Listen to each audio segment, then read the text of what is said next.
Over the course of time, we have been witnessing the damaging impacts of climate change on communities across the world. It is indeed the right time to call for widespread and immediate action. Good evening. Ladies and gentlemen, on behalf of the Center for Study of Science, Technology and Policy, CSTEP, I, Preston, and my co-host Anthony would like to extend a warm welcome to all of you. Tonight, we bring together various artists to explore how art and science can meet to trigger a positive change for the planet. We are pleased to announce our exciting lineup for the evening, comprising an engaging panel discussion, followed by some amazing performances by our guests. We also encourage you all to visit our exhibition area, which features Ms. Kanchan Ratna, who is an abstract impressionist, Aravani Art Project, Ms. Bhavna Velturkar, Mr. Abhishek Srivastava, research scholar at IIT Roorkee, and Ms. Uchri, who's from Srishti Manipal Institute of Art, Design and Technology. Our event will be followed by dinner, so please do stick around. Before we start, as we are gathered here to celebrate art and science, I know there's a very exciting event happening over at Narendra Modi Stadium in Ahmedabad, and many of you all might be curious about it. So for those who are inclined to check the current score, it is currently, I think, 10 runs. It's just started, India just started batting. So that's the update. Now, let's officially begin our event. For that, I would like to invite Ms. Srireka Pillai, who is the head of communications and policy engagement at CSTEP, to say a few words.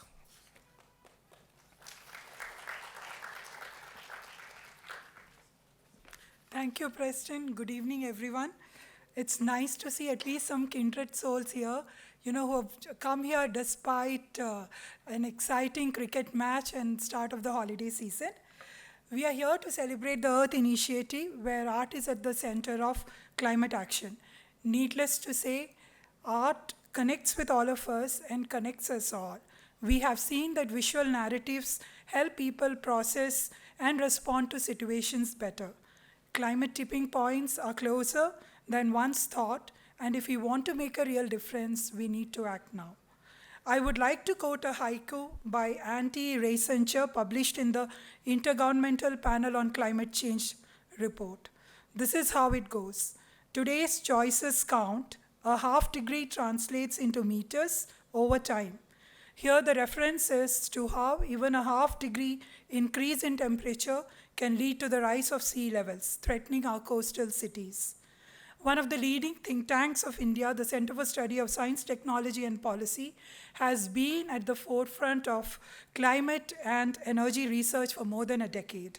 Currently, we are working on issues such as sustainable and secure future, clean air for all, and India's green energy transition. As an extension of our footprint in these areas, we designed the eARTh program to use art as an emotional motor for behavioral change. We realized that real change can happen only when science marries art. On this occasion, we would like to remember our founder chairman, Padma Vibhushan Dr. V.S. Arunachalam, a visionary who was far ahead of his times. We lost him recently. We would like to pay our respects to him through this short video.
Moving on, I would like to extend a hearty welcome to all our guests who are exceptional artists. Our chief guest for the evening, Mr. Vasu Dixit, as most of you know, is a composer, musician, and filmmaker, and the lead singer of the band Swaratma. Our heavyweight panel consists of Mr. Gigi Skaria, whose art speaks of migration and displacement of communities, Ms. Usha Rajagopalan, a writer and lake conservationist who was instrumental in reviving the Puttanahalli Lake, Ms. Purnima Sukumar, a muralist and community artist who is also the founder of the Aravani Art Project, Mr. Sandeep Rao, stand-up comedian whose voice and wit led him to the world of podcasting through Life Gone Wrong and the Soapy Rao Show, and Mr. Sean Sebastian, independent journalist and filmmaker whose visual stories capture the changing face of nature and human resilience.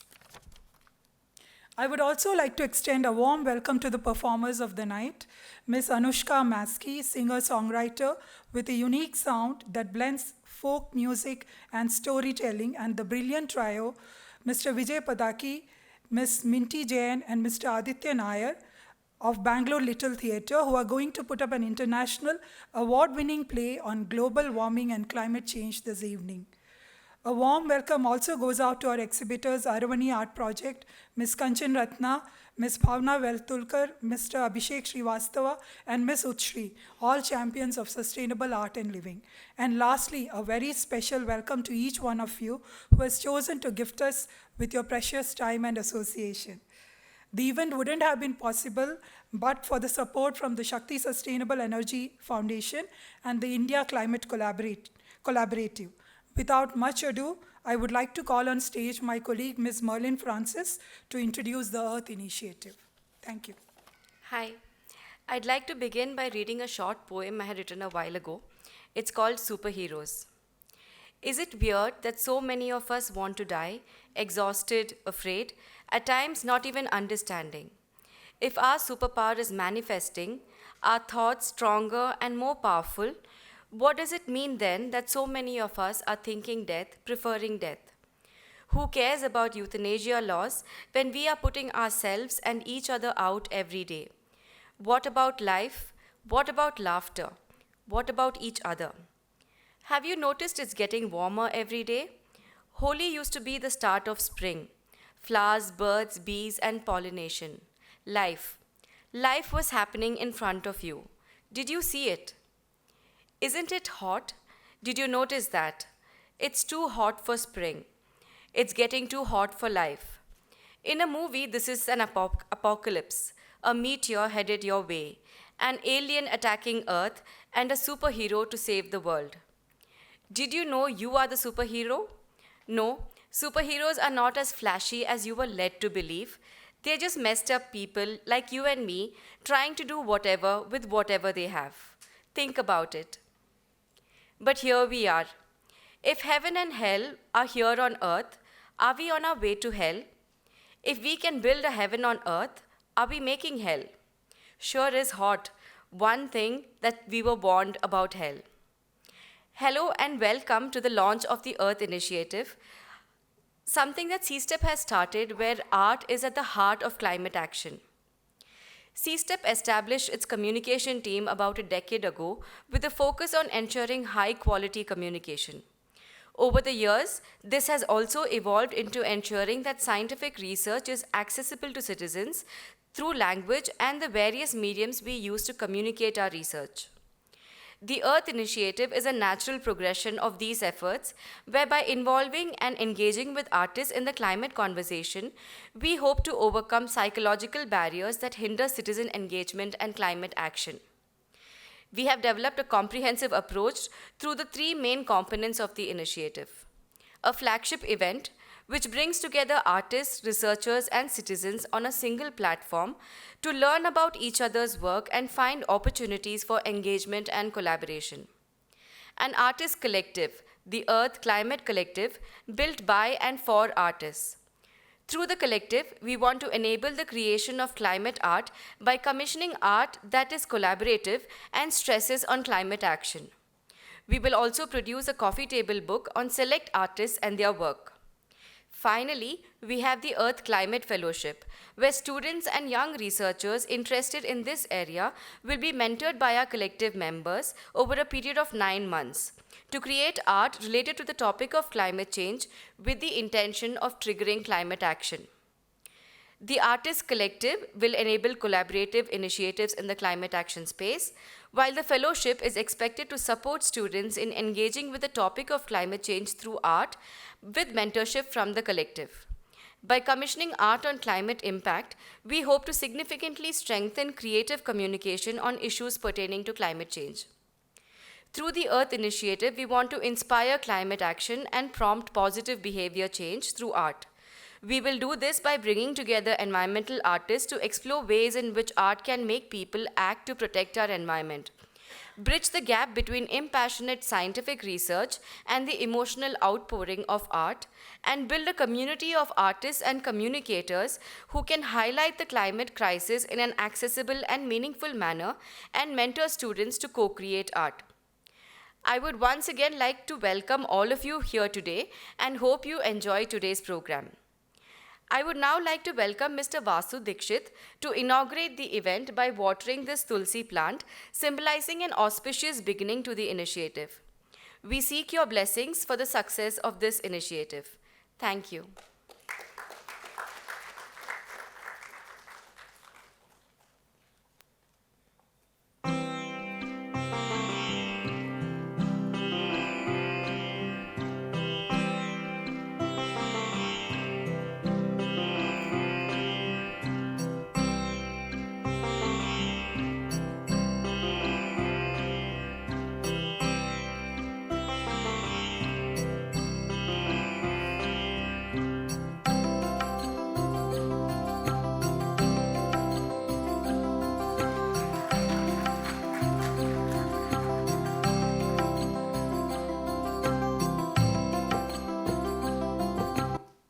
Let's try again. Good evening, everybody. So, you are all not the cricket enthusiasts. Yes. Sorry? But still, what's the score?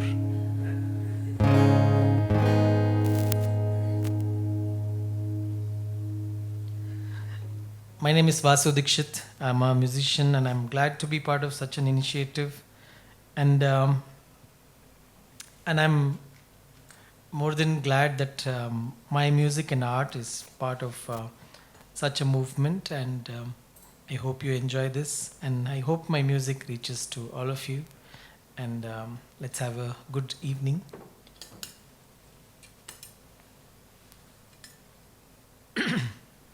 This first song that I'm going to sing is a poem by Mamta Sagar. It's called Nadiyolage. How many of you do not know Kannada?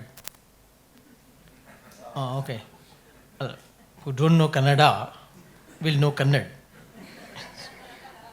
So I would like to explain a bit about the song. So Nadiyolage, which means in the river. So she says,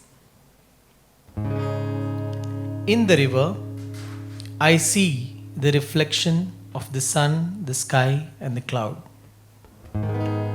I see them, the sky, the cloud, and the cold sun. I take this water in my hand and I take them all, the sun, the sky, the cloud. I throw this water in the air, and in each drop I see them, the sun, the sky, the cloud. These water droplets fall on me. They fall on my body. They all fall on me, the sun, the sky, the cloud. I take this water again in my hand and I drink. I drink them all, the sun, the sky, the cloud. Now tell me, who is inside whom? Now tell me, who is inside whom? Nadiyolage.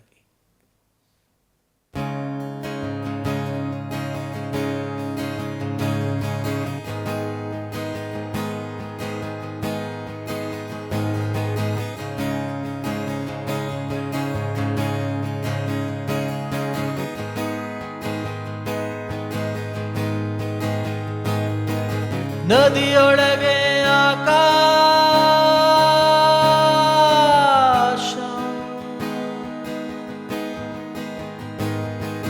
ಮೋಡ ತಣ್ಣಗಿನ ಸೂರ್ಯ,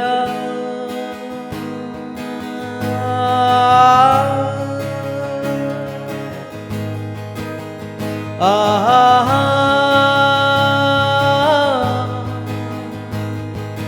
ನದಿಯೊಳಗೆ ಆಕಾಶ,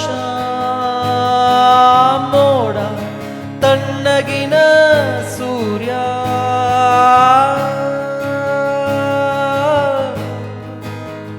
ಆಹಾ,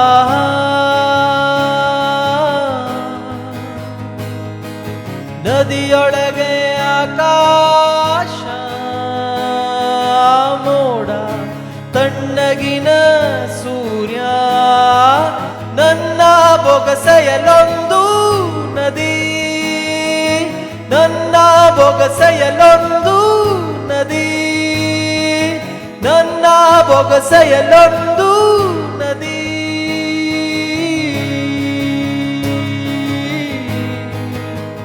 ಈ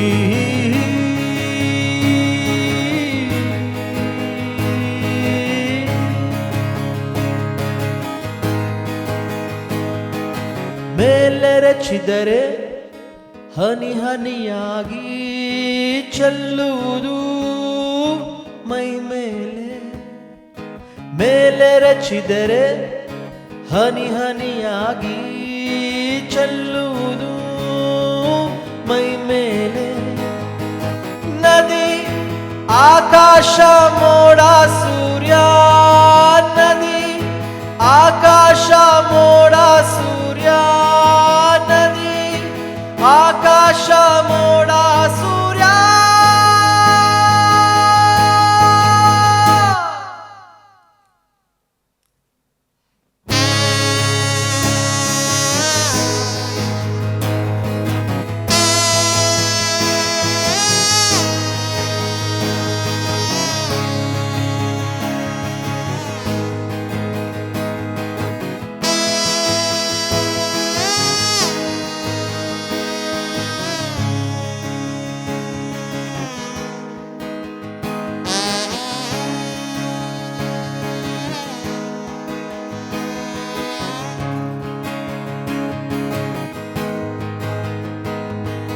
ಬೊಗಸೆ ನೀರು ಕುಡಿದರೆ ಕುಡಿದಂತೆ, ಬೊಗಸೆ ನೀರು ಕುಡಿದರೆ ಕುಡಿದಂತೆ, ನದಿ ಆಕಾಶ ಮೋಡ ಸೂರ್ಯರನ್ನ, ನದಿ ಆಕಾಶ ಮೋಡ ಸೂರ್ಯರನ್ನ, ಅಡಕ ಯಾರು ಯಾರೊಳಗೆ, ಅಡಕ ಯಾರು ಯಾರೊಳಗೆ, ಅಡಕ ಯಾರು ಯಾರೊಳಗೆ,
Thank you.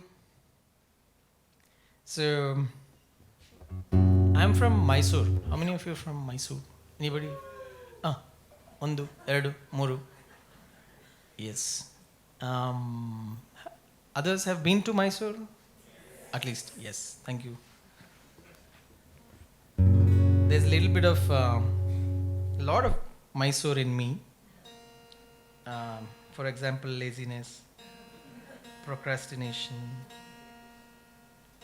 and bit of an attitude to say, yaake tale kedskobeku, means why break this head, that kind of let's chill. Mysore is a chill place, surrounded with water, hills, lot of resources, so why tension?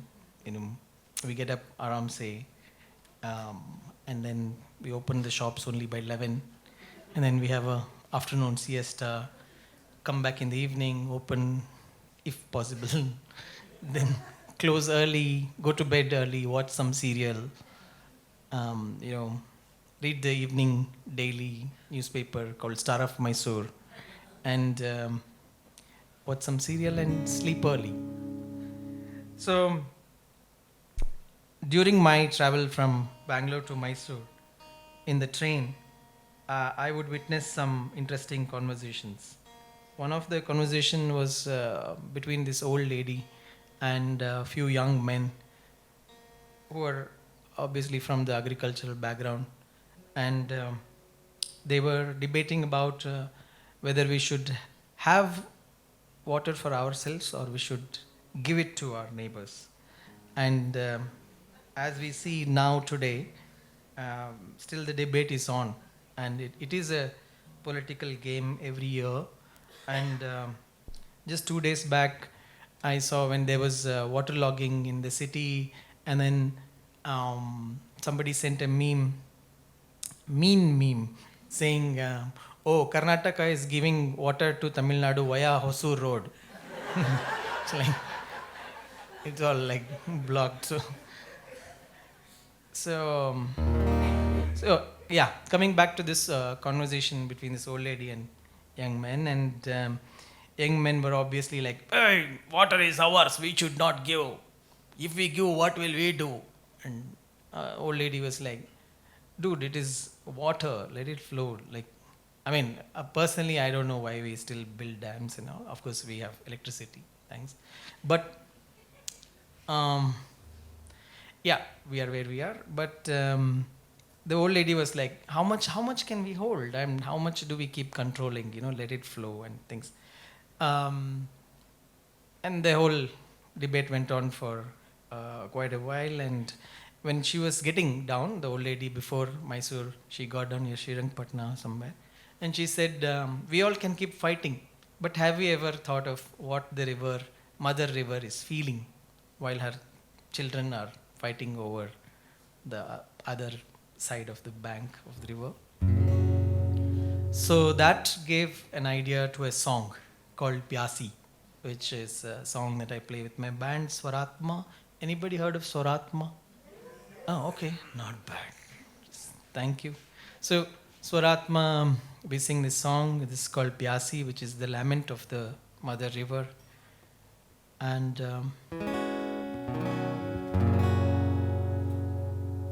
this was also sung by Shubha Mudgal as part of a collaboration that we did. And I hope you like it, and I would love you to join me at the end of it. So clear your throat and be ready.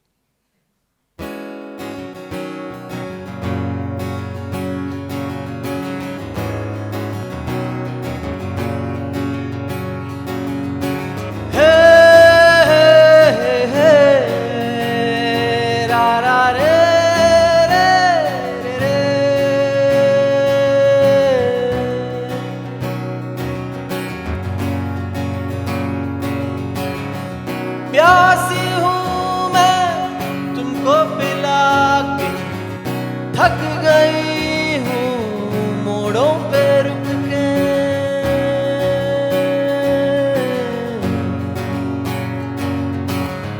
प्यासी हूँ मैं तुमको पिला के,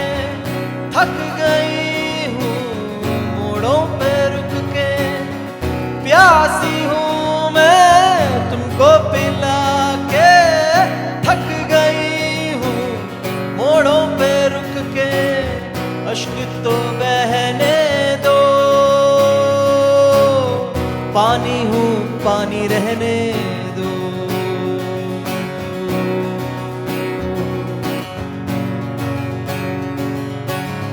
कहाँ से आई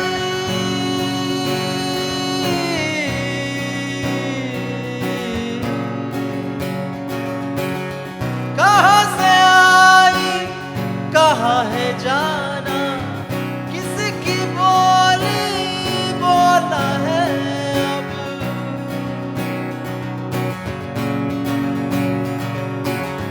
कहाँ से आई कहाँ है जाना, किसकी बोली बोलना है अब। किसने है खेल रचाया, पुतला बना के तुमको नचाया रे।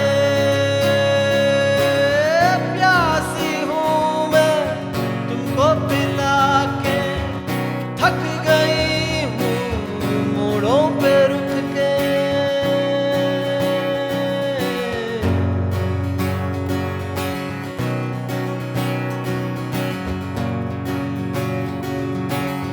मेघा तू भी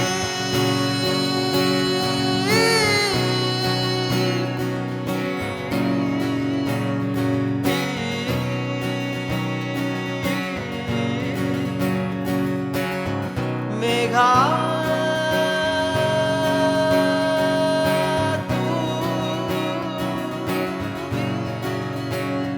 मेघा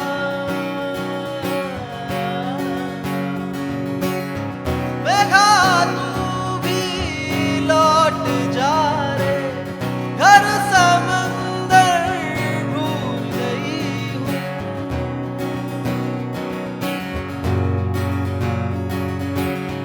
मेघा तू भी लौट जा रे, घर समंदर भूल गई हूँ। राख को क्यों मुझ में बहाया, टूटे किनारों पे क्यों झुकाया सर।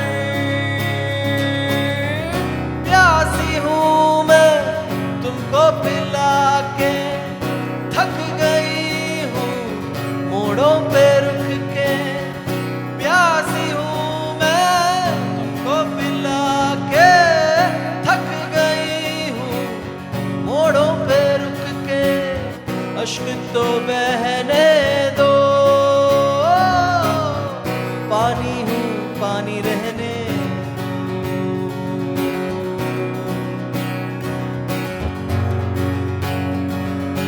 धूम न धूम न धीर धूम न, धूम न धूम न धीर धूम न। This is where you sing. Dhum na dhir dhum na. Come on everybody. Dhum na dhir dhum na. Sing for the water that we drink, water that cleanses us, water that we fight for. Come on everybody. Dhum na dhir dhum na. Can't hear you. Not bad. One more, come on. Okay, keep going. प्यासी हूँ मैं तुमको पिला के।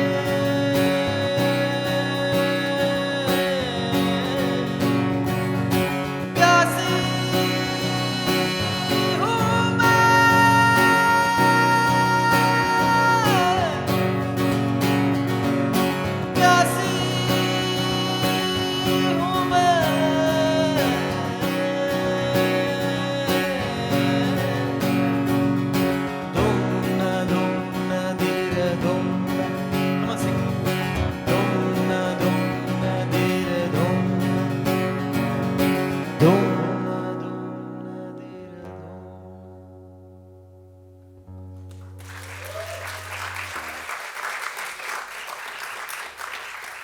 Okay, this is the part where you will sing one whole song with me.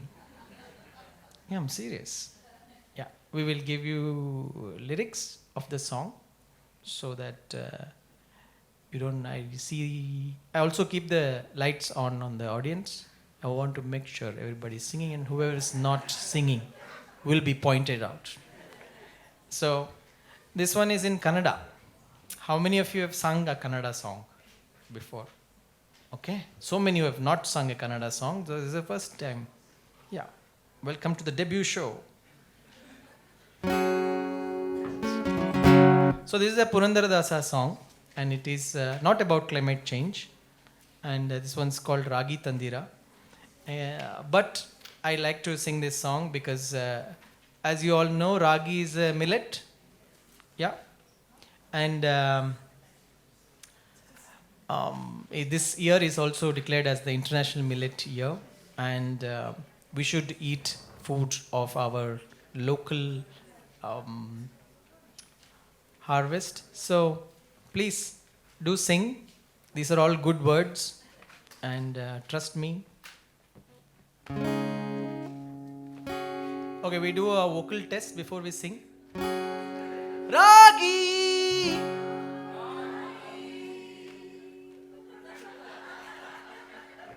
Okay, we do one warm up. Okay, we do. It really helps. It is a technique we use before we come on stage. We warm our voice. Yeah. It's fun. Ragi! See, it works. Ragi, Ragi! Ragi, Ragi! Ragi, Ragi! Ragi, Ragi! Flyover Ragi. Beda. Regular roads. Ragi, Ragi. If you laugh and sing, it will be like that. Ragi, Ragi. Okay. Okay, let's do this. Ragi Tandira, Bhikshaka Ragi Tandira.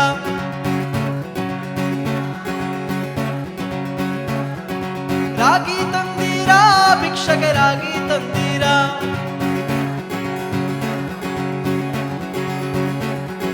Yogya Ragi, Bhogya Ragi, Bhagyavanta Ragi. Bhagyavanta Ragi Neevu. Ragi Tandira, Bhikshaka Ragi Tandira. Everybody! Ragi Tandira.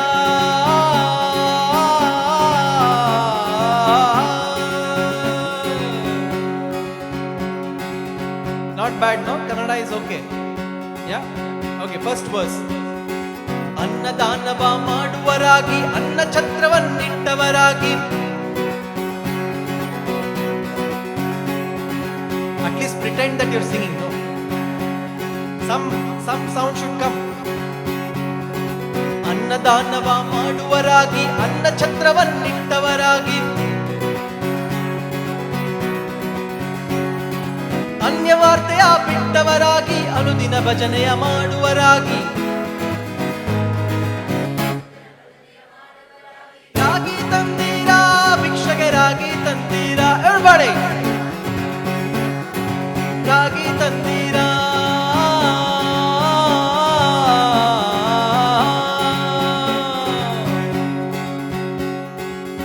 Yeah, lyrics is going in the background also. So you can look at me also. No, whatever's comfortable. What's the second verse? I know, I'm just checking.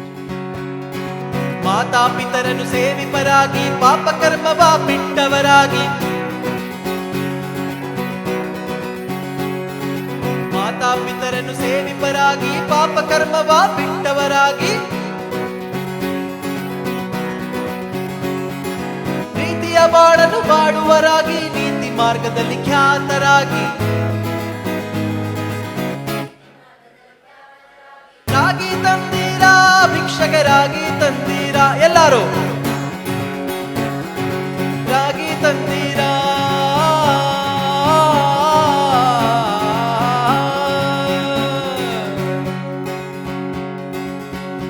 Are we doing okay? Okay. ಕಾಮ ಕ್ರೋಧವ ಅಳಿದವರಾಗಿ ನೇಮ ನಿತ್ಯವ ಮಾಡುವರಾಗಿ ಕಾಮ ಕ್ರೋಧವ ಅಳಿದವರಾಗಿ ನೇಮ ನಿತ್ಯವ ಮಾಡುವರಾಗಿ ರಾಮನಾಮವ ಜಪಿಸುವರಾಗಿ ಪ್ರೇಮದಿ ಕುಣಿ ಕುಣಿದಾಡುವರಾಗಿ.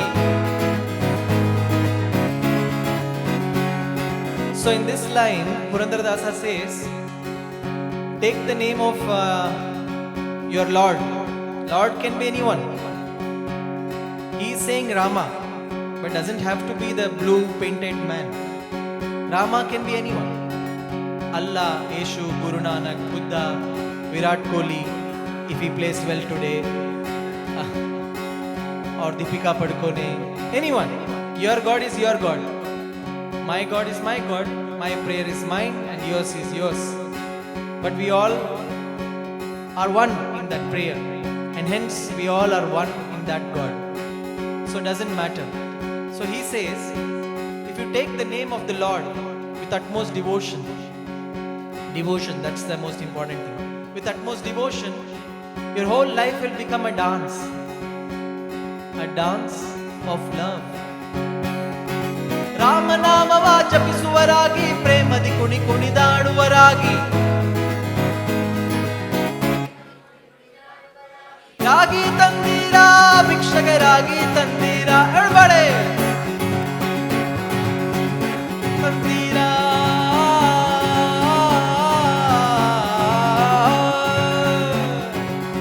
ಅಬ್ಬಾ last ವರ್ಸ್. Okay, before we do that, we do one vocal exercise. You will know why. ಸಿರಿರಮಣನ ದಿನ ನೆನೆಯುವರಾಗಿ ಗುರುತಿಗೆ ಬಾಹೋರಂಥವರಾಗಿ.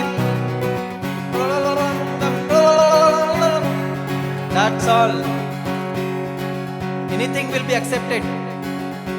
Purandaradasa is watching. Come on.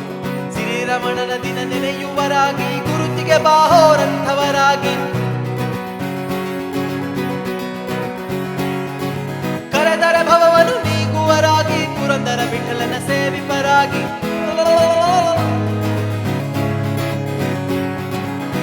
Purandara Vittala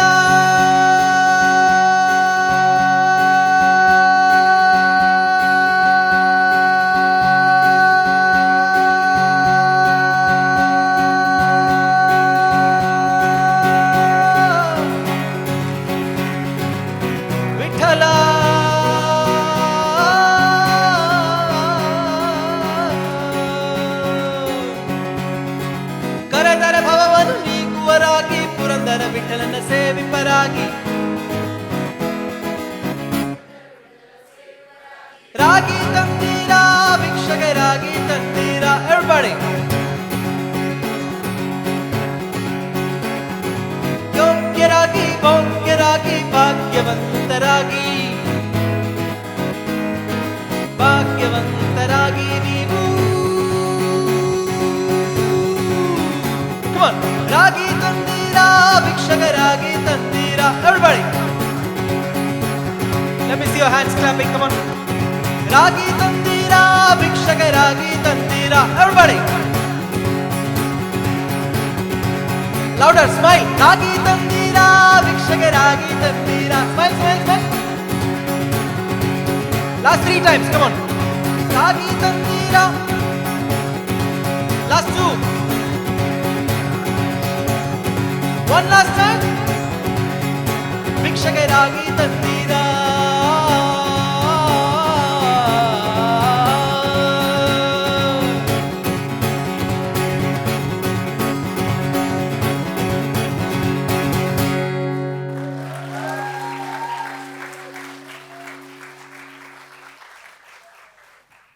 So people ask me, why don't you just sing?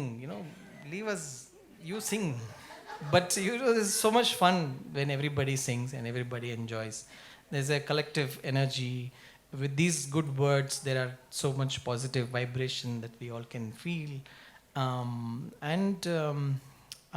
If you don't want to keep that sheet of paper, you can give it back. We reuse, recycle.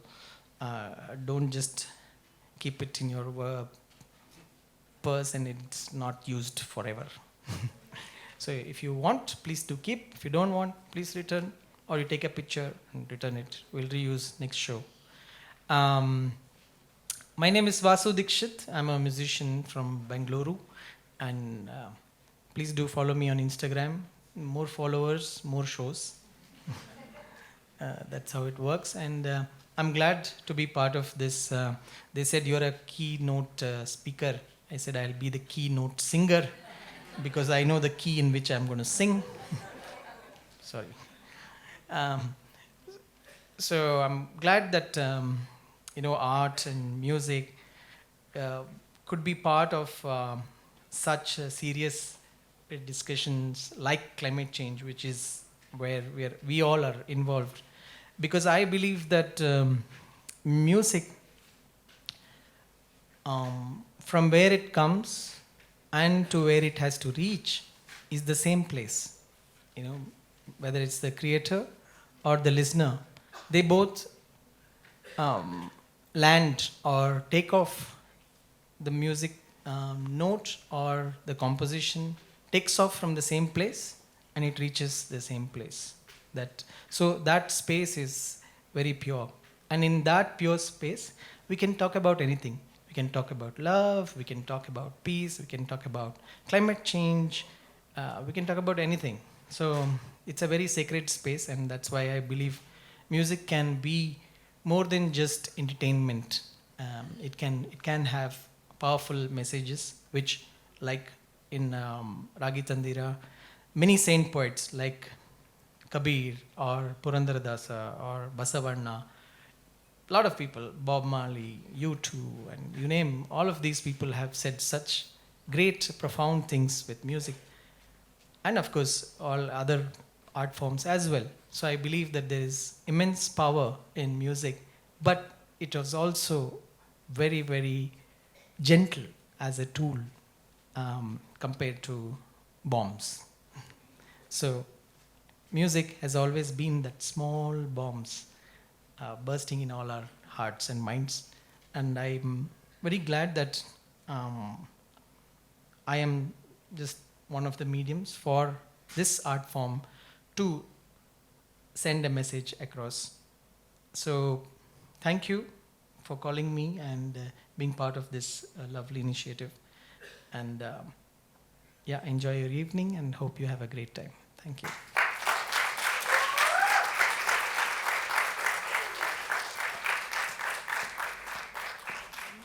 I would like to request Mr. Jaya Asandi, Executive Director, C-STEP, to please present a small token of appreciation to Mr. Dixit.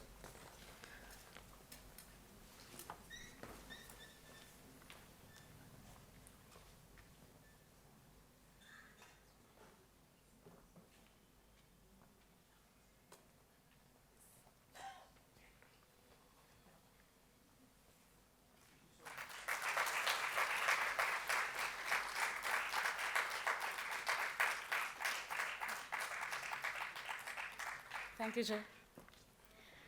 Before we move ahead, I would like to share a few words about Dr. Jaya Asandi, who will be moderating our panel discussion today.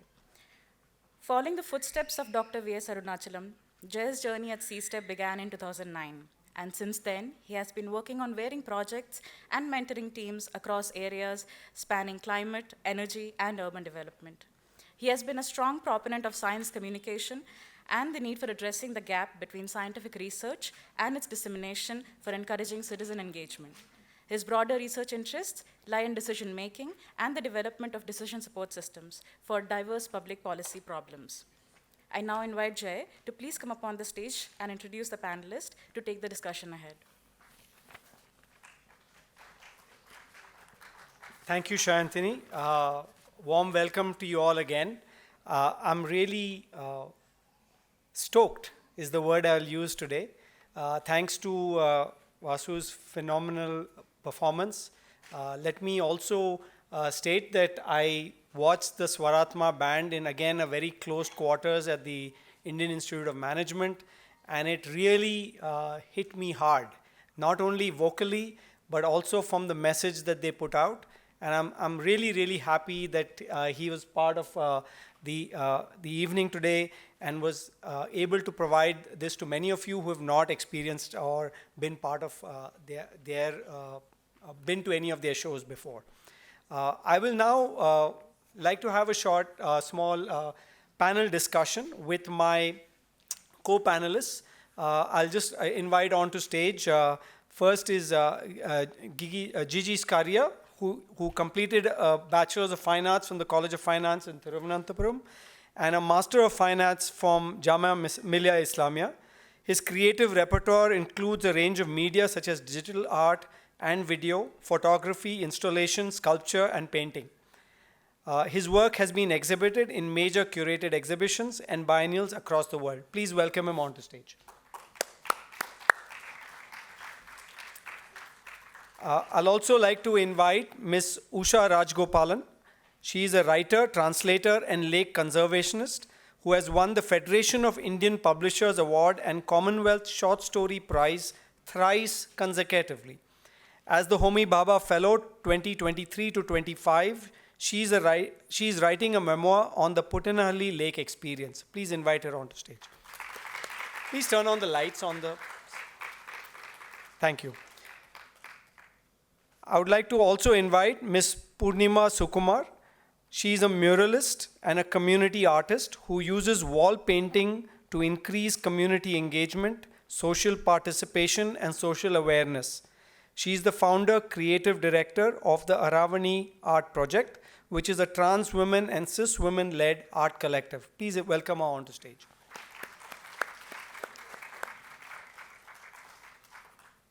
I would like to now invite Mr. Sandeep Rao. He's a partially blind stand-up comedian who has delivered over 900 trailblazing performances across the world. His voice and wit also lead him to the world of podcasting through Life Gone Wrong and Soapy Rao Show. Please welcome him onto stage.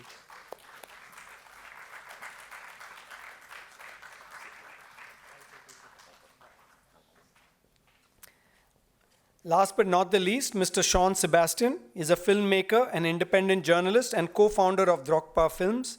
He was a LAMP Fellow in 2011-2012 and has directed documentaries and short films for various organizations such as Discovery Plus and the Associated Press. Please welcome him onto stage.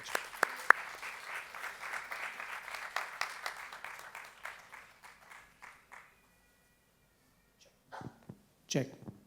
Okay. I am going to start the discussion, but before I start, let me just put this into perspective. I think Sri Rekha and Merlin gave a good introduction to the reason why we are doing this, why art is important. I would also like to highlight the fact that in the documentaries, many of you must have seen prior to this event, C-STEP as an organization was started with the mission to enrich policy making through innovative approaches using science and technology for a sustainable, secure, and inclusive society. The question you might ask is, where does art come into all of this? I must also mention that at C-STEP, as we work through many of our work, as you saw through the initiative in Kurgaon, where we were trying to put in solar panels so that people have a better, good quality of life. And now we are on major initiatives on clean energy. The important thing that we are coming to realize is that many of the things that we would want for the future over the longer term, when we look at sustainable, secure futures for all, is this idea of the collective, the idea of behavioral change, and the notion that we are all in this together. It is a collective action problem. And the only way in which we will be able to create change is through multiple ways in which we can engage the citizens. A disengaged citizen is one that will not care about anything outside of their narrow confines. With that perspective, in the area of science communication and in the area of communicating a complex issue such as climate change, I think, and we think, and I hope all of you think, that we will need the effort of artists and people who produce art to make sure that behavioral change will happen, and we are all in this together and we'll be able to find solutions together. So without further ado, and with that introduction of our motivation and our motives behind this, I would like to now call upon my fellow panelists to introduce themselves and talk a little bit about what they have been doing with regards to art and also the issues of climate and how these two things have come together for some of them. So I will start in the order of my invitations to stage. So Gigi, please. Thank you, Jay, and thank you, Sister, for inviting me for this fantastic podium to talk about. And it's not just I'm not an expert in climate change aspects, and as we know that, I'm an artist. But the initiative for me, in order to understand certain nuances about in connection to the art, science, and the environmental issues, because I've been working I just moved to Delhi when I was 22 years old, so in '95. And ever since I've been living in the city, and so it has been an observation for me over the last 25 years of that how a city is expanding, and beyond its Delhi obviously is a landlocked place, so it has actually expanded, and of course there is paddy field all around, and it could actually expand to that extent. It has taken Haryana and UP and all the nearby places. So. The one thing which I always was very it is not a fascinating observation, but it's also about something which you think that, the city has always been built by people, those who are always in the fringe and the peripheries, and they will actually push further ahead while it is being built. So that's a constant thing, and you would never, ever accommodate them inside your premises. It's always they are there for build city for others. So that was probably one particular thing I was observing throughout. And then it actually leads to many aspects of how an urban development is initiated and how brutally it is executed. And maybe during the time, when 2000 onwards, the India has become more open to the private sectors and more to the globalized world, where we started seeing the malls which is being built, and which was not a phenomenon before. And that would also see that it would actually erupt in nowhere. It's a land nowhere, and you would see it in somewhere in the middle of a paddy field. There's some, kind of flashy with lights and all and pure color, and then you'll obviously go through. There is not even a proper road to reach there, but people will bang onto these places to see what it is. And that was another excitement for us. And then we would also see that during that time, a lot of these local vendors and people, either they have to go out or they have to be somehow managed to get inside these spaces where people are joining in the big crowd. So it's not a direct. What I'm saying is that the climate change for me is an observation throughout looking at Delhi as a city and how it actually been changed over a period of time and accommodating people also. It's not like it has always been averted to people, but at the same time the scale in which it expand was beyond in our understanding. So then I have acted in different areas of, one of the examples I can say that, I think in 2010, there was an initiative by Ravi Agarwal, who is also an climate, he has his own organization which actually talks about and fight for many aspects of the issues related to the environmental cause, and also to do a lot of work with Yamuna as a river. So there was one project in which I was invited to be a part of, and it was called Yamuna Elbe. That was partially, it was Elbe is a river in Germany. It's a collaboration between Max Muller Bhavan and Delhi Art Center.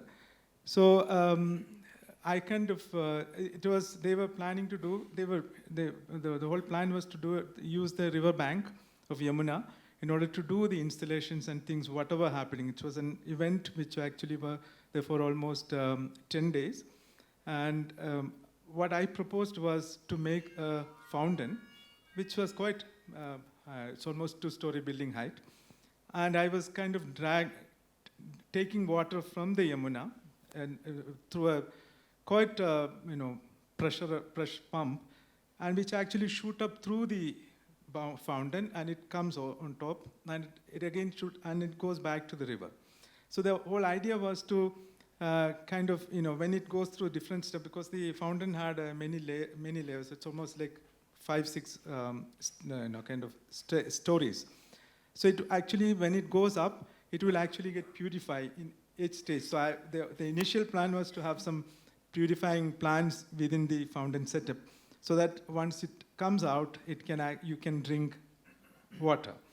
So the idea of the fountain was also in connection with, because fountains are the places where normally people gather. And Delhi has always ignored Yamuna as a river. You always see someone was mentioning about the waterfront anywhere in India, if there is smell, then you understand, yeah, there is water around and a river around. So this is the case of Yamuna as well. It's almost like a semi-solid liquid. And so once so the idea was to bring people's attention to this fountain, because fountains are always used in order to bring people and chat and talk and relax the time being in that presence of the nature around. So this was the same aspect and attempt, but looking at and just looking, show the condition in which the river is. And you must actually come and visit time to time just to see what's the condition in which our river is. So this was one initiative. And I've done different things in different times, which has, I wouldn't take a stand of a complete, a poster making art program kind of a situation. I would rather stick to the nuances and the aesthetics along with what you see, because it has to go somewhere, and you have to rethink about what you've been witnessing over a period of time. Otherwise, it's all about, you do so many rallies, you do so many protests, and the protest, when you come back and you have so many other things to do, you have this placard, you bring it out and keep it there and go back. So I just wanted, this has to go further inside you, so that you probably come back even while you're sleeping or sometimes early morning, you think about some aspects which have actually been somehow touched you at some point while you were looking at an artwork. So this was, I just wanted to say these few words. And yeah. Thank you, Gigi. I think that was a very good experience, and water is a very emotive, evocative experience. And so I will now call upon Usha, please, knowing what you've done, it will be very good to hear from you about the experience and what you've done in that. Actually, I thought, thank you first of all, thank you so much for inviting me. And I was wondering, what the hell am I doing here? Because I am not in the field of arts, I'm not in the field of science, I'm in nowhere land, but in the lake land, I guess. So it was very interesting after hearing Gigi talk. He's talking about fountains. Yes, we have, by the way, I am associated with a very small lake. Those of you from Bangalore, I'm sure I hope you would have heard about it. It's a very small lake called Puttanahalli Puttakere. And when I started this campaign to save the lake, I didn't like the name Puttakere because it sounded very small. And I imagined a big, because I wanted the lake to be surviving, thriving, a big biodiversity hub. So I dropped the Puttakere and we retained the Puttanahali. And unfortunately, I didn't know at that point there is a Puttanahali Yelahanka and there's a Saraki Lake, which is also called Puttanahali. So people say, what Puttanahali Lake are you talking about? It's in as bad a shape as ever. But so we have gone back to the Puttakere. And I also realized that what a blessing it was that our lake is small.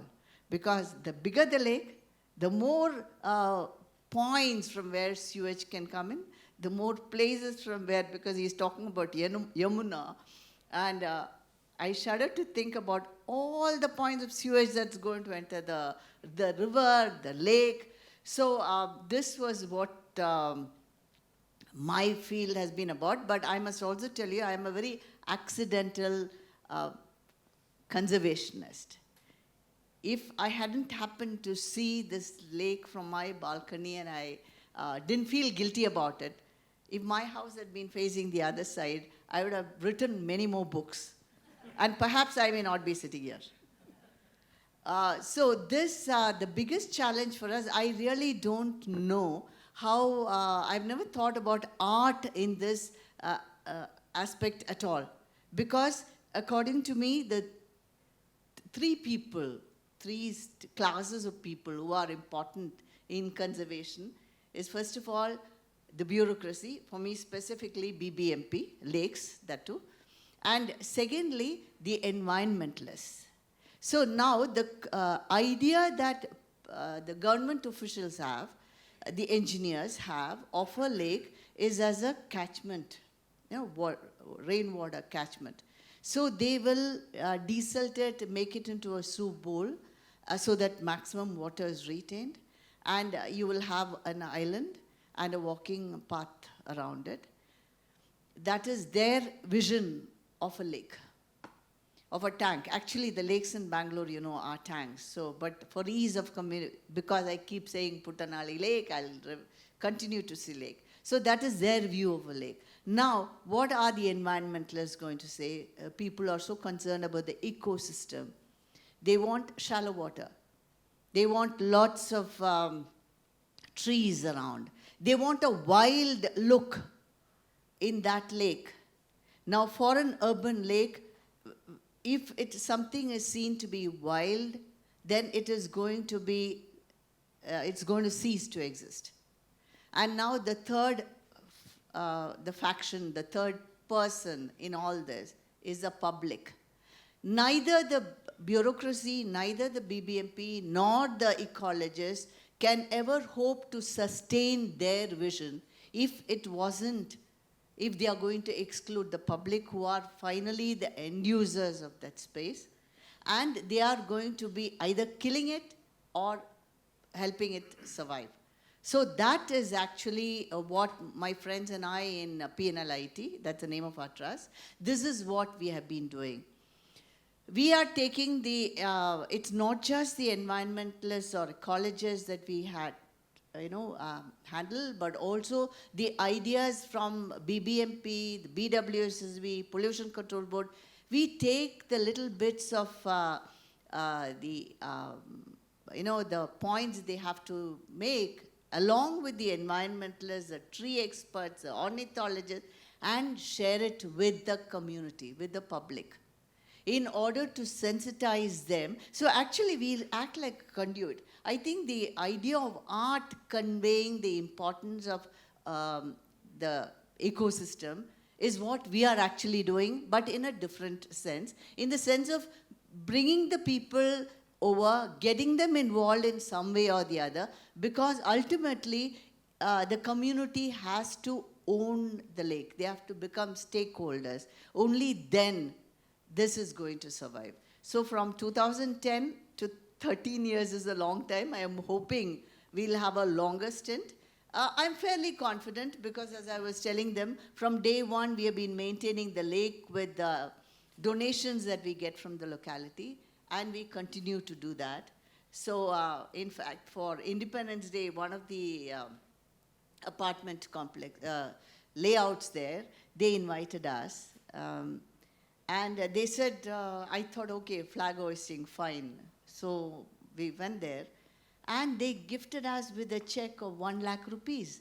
They had, the previous day, they had a food mela where the people had cooked and sold, and they had raised the money, and they gave us 1 lakh towards maintaining the lake, because most of them come to the lake for a walk. And this, I was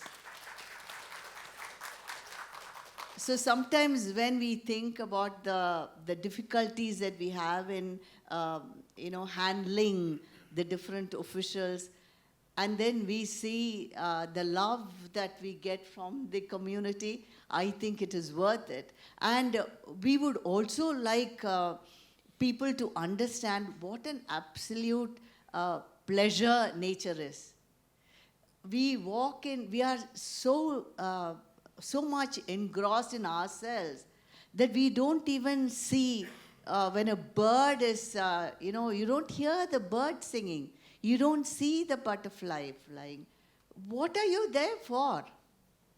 What is your day worth if you don't have time to stop and enjoy all this? And if you can't, if you are living in a place where you don't have these facilities, create it. And it is possible. In fact, after we we took over Puttanalli Lake as caretakers, what is another hugely satisfying thing is that there are so many lake groups in Bangalore. So many people taking care of their neighborhood lake. And all of us are working together to promote citizen conservation, citizen-led lake conservation in Bangalore, because we had lots of lakes, we still have many of them. So really what I would request you is, wherever you live, please pay attention to the lake in your locality and save it. You can do it. Thank you. And yes, there's a small film, if you can show it now. Is it ready? Go ahead.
Thank you, Usha. Thank you for your work. And one correction I would like to make. You said the word them. when you are the citizen.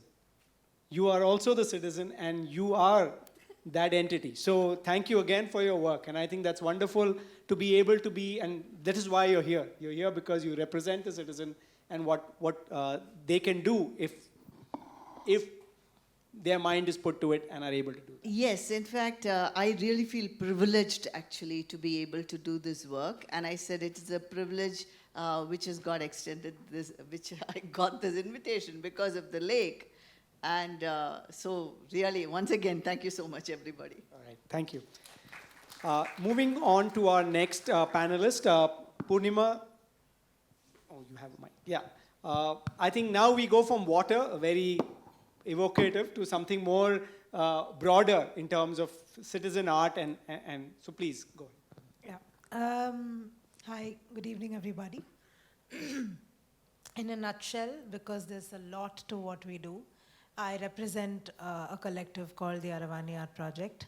But apart from that, personally, I studied art, and during my course of the education, I realized that I'd like to share what I do, or I'd like to be more participative with what I create.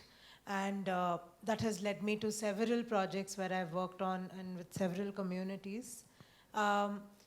I've been very privileged again and very grateful to be working on climate-related work from the past maybe 3-4 years, largely related to water again.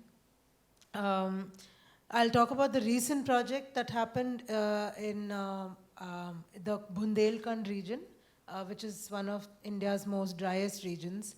And we were there to paint in really interior villages about the politics of water in these villages, especially because of caste. And there's so much that as an artist I'm getting to learn and see, because I am just an artist and just a tool, but through this tool I get to explore the various topics, or various existence that are happening, in our country. Before to that, previously to that project, we worked on a project about how public transportation and how it is not seemingly variable for like a lot of women workers and migrant workers and people who live are now getting dislocated from the slums within the Bangalore city and are moved around to these quarters which are very far away, and how transportation and public transportation is becoming a problem for them, and hence again employment, and hence again leading it to climate condition in terms of how well are we all using public transport. And I think in Bangalore it's been a little, I don't know what to say. Again, through wall art, we had wall art and art-based workshops. We get to interact with various communities, and we do this through the Aravani Art Project. And Aravani Art Project is a team of transgender women who are also struggling in their own way for their existence, and in the hope of all of us having the right to be a part of this whole fight for climate change, are getting an exposure into this whole world of climate change. But the reality is meek for both, for climate and for the transgender community. And that's the similarity, I guess, in which why we are working together. Thank you, Purnima. Round of applause, please. Thank you very much. Sandeep. Thank you, Jane. Thank you all for having me here this evening. I think, by the way, we have the temperature control. I think climate change is not really happening. Freezing up here. Yeah, I think any more temperature reduction, I might have to go increase the ocean levels myself. Well, okay, I'm a stand-up comedian, and that wasn't my attempt at humor, but since I did stand-up for about 13 years, maybe 11 to 13 years, and I took a break in 2020 because of the small incident that happened, which affected a few of us. You might have heard of it. I think the idea of success, or the stories of success that have been sold to all of us, come with very high energy consumption, if you think about it. Because when you're not successful, you want more success, obviously, right? So with more success comes what? With more money comes more spending, bigger houses, fancier trips, fancier hotels, business class flights. And even in the career I took up stand-up, it was, wait, you perform for 3 people. So perform for 1,000 people. That's a big auditorium with more lights, with more sound, with more infrastructure. You do stadiums, which is more travel. You travel, and if you're traveling once a year, you're a failure as a comedian, right? Like, my God, who's coming to see your show? Your mom? Yeah, besides her. And my sister, there's pretty much an empty room. So as you step up the ladder of success in any job, it comes with a lot more impact on the surrounding environment. You get people coming for your show, then you have to buy food, you have to buy packets of chips. I don't know why I buy chips for comedy shows, but anyway. Not the quietest food to have when people are speaking, right? But I'm just saying, that's an example, right? You have more fruity cans or whatever people drink nowadays. You have more Gatorade bottles being disposed. So this seems like very trivial stuff, but it does add up. And the bigger the show, the more shows you do. And I'll give you an example. Something as silly as when I do corporate shows, the client calls and like, Sandeep, we'd like to meet you before the show. Can you come from, I live in near Makery Circle, which is North Bangalore. Like, can you come to Whitefield? I'm like, why? They're like, for a meeting. I'm like, what's this meeting about? They're like, very important, the meeting. And when I finally end up going there, or made the mistake of going there in the past, they're like, Sandeep, please don't use dirty words in the show. I'm like, 15 liters of petrol for that? You know what I mean? So my point is, these are things, I don't think we think about why we do things sometimes and what we do them for. We mindlessly commute, we mindlessly spend on things for status, we mindlessly consume because that's what we've been told. So when I had this opportunity to not do stand-up in 2020 or take a little break from stand-up, I realized that the idea of telling jokes, telling stories, I really love doing it.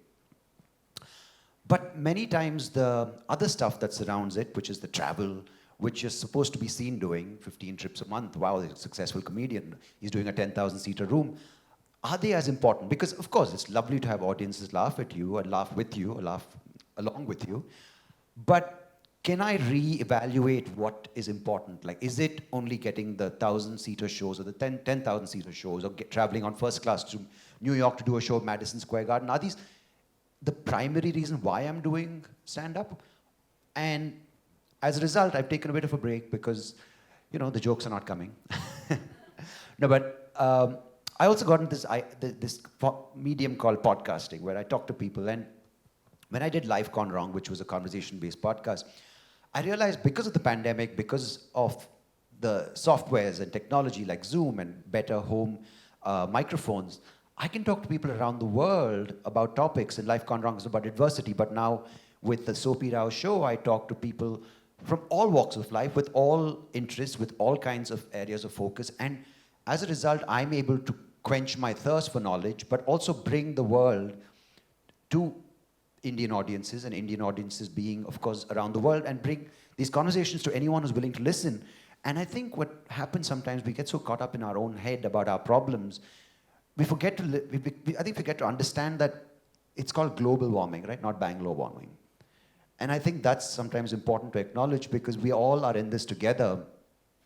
And if we start pointing fingers saying, America's the leading carbon emitter, or China's got coal levels, or whatever, I think we just got to take a break and say, you know what, I think we can each just figure out what we're doing from within ourselves instead of just, have 10 cans of Coke and say, my God, the rivers are overflowing with pollution. Like, why do you drink 10 cans of Coke, right? So it's just a very personal thing that I've realized to look at this from.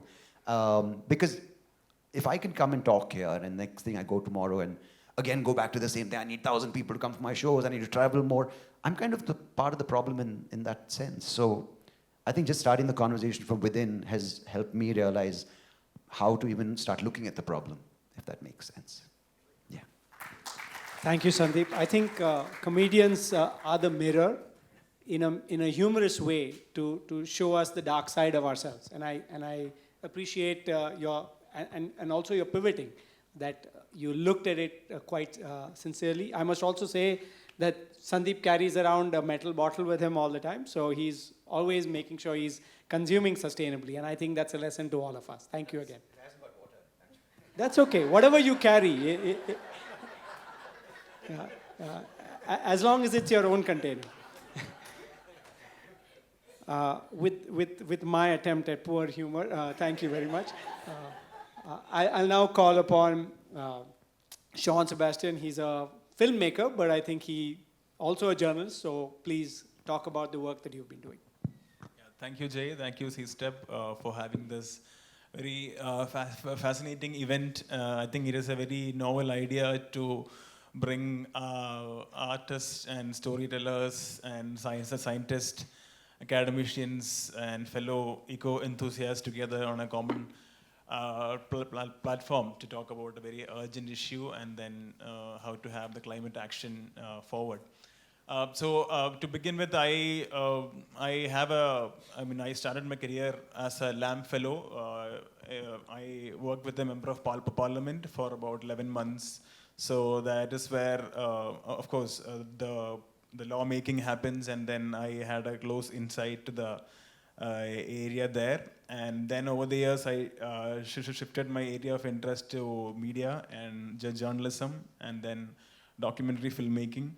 And now I work very closely with public policy think tanks and government departments in documenting stories of resilience, documenting stories of change, and then telling stories of lesser known people and then their achievements and everything. I think stories from the margins, stories from rural India has always fascinated me. So that was the initial idea to go behind journalism, and then over the years the journey has slowly been shifting over the years. I mean, of course, now we have a climate emergency at hand, and then inevitably I had a chance to cover a lot of issues on climate change, millets, sustainability. So the most recent project I worked on is called Faces of Climate Resilience, which is a 16 short documentary series from 5 climate vulnerable states in India, where we primarily documented stories of resilience, how people from the margins, they cope up with the climate emergency in their own capacity. Some are utilizing their ancient wisdom, some using the technological advancement, and some how the government is and policymakers are coming together. So generally the idea was that whenever we talk about climate change, there is a lot of gloom and doom about it.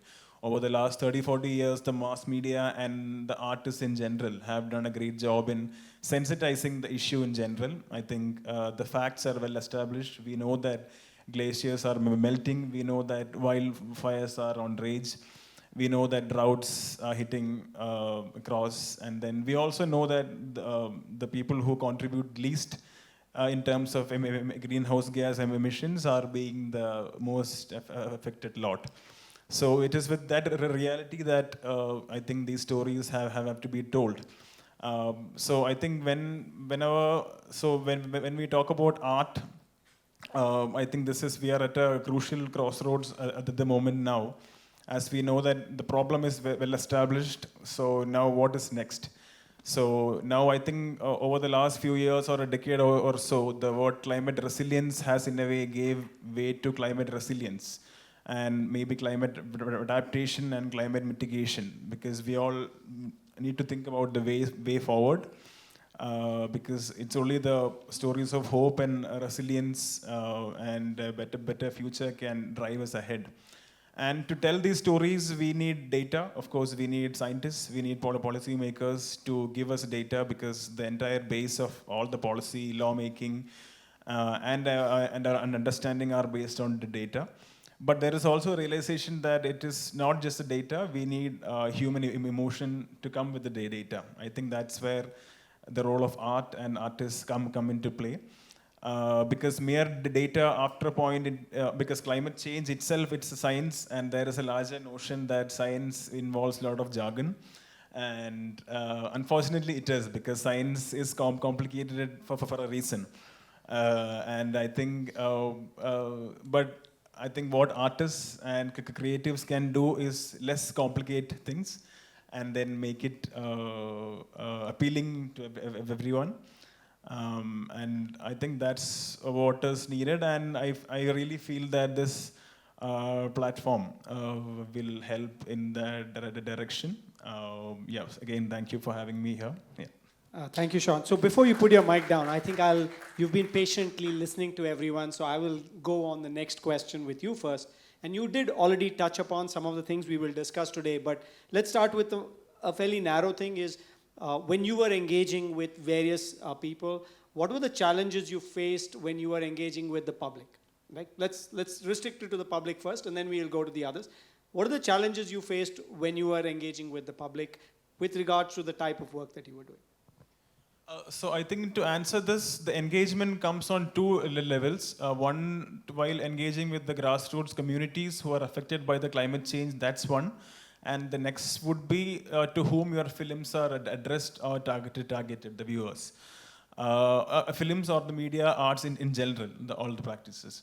So I think while having the communities, the interaction, I think one major problem that I face personally, but this is an afterthought actually, is the thing that there is a kind of otherness that I felt, that we as a filmmaker, we as a storytellers go to a community and tell their story, which means there is a gap in between us, which I feel sometimes can be a bit problematic. So there is a need, so that is the whole purpose of community media and community engagement comes into play, where if they themselves can drive their stories around, if they have the agency to drive their stories around, which on a practical level is difficult, yes. So that gap is there. So as a filmmaker and an artist, even now on the future journeys ahead, what I would, and I think all of us would strive to do is lesser that gap and make the process a bit more participatory in nature. Not a very top-down approach that we go there as a well-informed citizen or a journalist and then expect them to react in the way that you want. So I think that open-mindedness is a thing that will definitely help in the ways ahead. And while communicating whatever message that you get, and because as a filmmaker, as an artist, we are a bridge connecting people with the viewers and the audience. So there, one problem is that as we all know, as urban sort of privileged and well-informed citizens, there is a sort of insensitivity that has crept into us, especially as a journalist. We know that, okay, there is a climate change, there is a flood, okay, the things are happening, it's fine. So it is very difficult at times to pierce through that insensitivity and make an impact be felt. So I think this is a real challenge that has to be addressed, and I think that address, again, the pure ways to elicit human emotions, and human emotions can be elicited through art, through storytelling, which is a process. So I think these two would be the primary challenges comes to my mind when you ask this. Yeah. Thank you, Sean. Purnima, I will go with you next. Same question. What are the challenges you faced when you were working with the communities?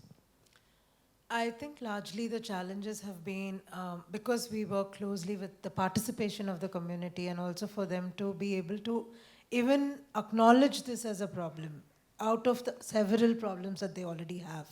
So when we are talking about communities that are more underprivileged, and when we get to work on ground in these places, the ignorance is not as prevalent as it is with privileged people.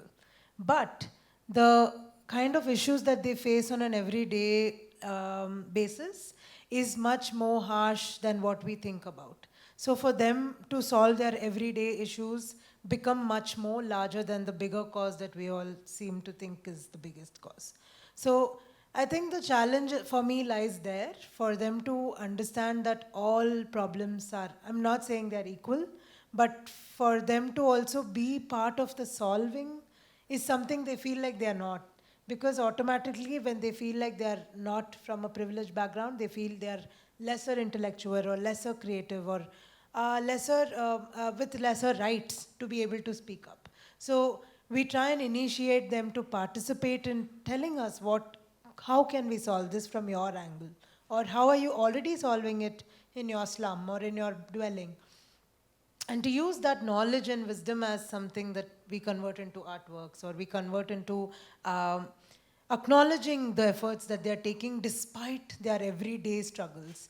So the challenge is that, for them to understand the larger picture amidst all the other struggles that they every day have. Thank you, Purnima. Sandeep, what are the challenges you face now that you're doing it all remote, podcasts, and apart from apart from jokes not landing, tell us something else. A lot of people say, that one of the biggest issues in India is lack of education. I think I agree with that. But I think a bigger problem we have right now is too many educated people who think too much of themselves, who hide behind their degrees and hashtags. So I think what I'm getting at is, there's this thing of being seen saying the right thing, and everyone has theories, right? Everyone's got an opinion, and you've heard the famous adage, which I'm going to avoid for obvious reasons. I think everyone's got an opinion. Everyone's on social media just, retweeting, reposting, whatever the new term is. But doing the right thing isn't easy, because there is this idea of greed, and I spoke about this earlier, this idea of being seen one up over your classmate or your batchmate or your colleague. And until that is addressed, it's very hard. It's not an alien. I think all of us want a better life. But when does better become never-ending, right? And I'm not pointing fingers. It's not me or you. I think it's all of us have this conditioning which is so ingrained in us. So I think I have a proposition that the moment someone hits a certain amount, like let's agree to this number, maybe it's 10 lakhs or 1 crore or $1 million, we start from zero again, give it all away. Because when you have nothing, that's when you start appreciating, as Purnima said, when you have so many other problems, you are much more clear. Of course, you have to prioritize, but you also consume less, right? Remember the days when we would share clothes? What's that? Now you go to Zara and buy it for I have a party tomorrow, I'm just going to buy it and throw it. Or buy shoes on Amazon. What? 1,000 rupee shoes and just buy 10 pairs. Why? Because you can buy 10, right? So I think those things, I think it's a very human problem. I don't think it's a planet problem. So I think we need to figure out ourselves, because clearly we've taken 5,000 years to understand, and we can't right now. So I mean, these aren't challenges as a comedian. I think these are just challenges as a human being.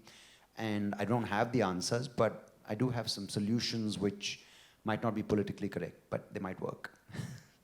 Thank you, Sandeep. Gigi, challenges with dealing with, I guess you were doing the Yamuna project.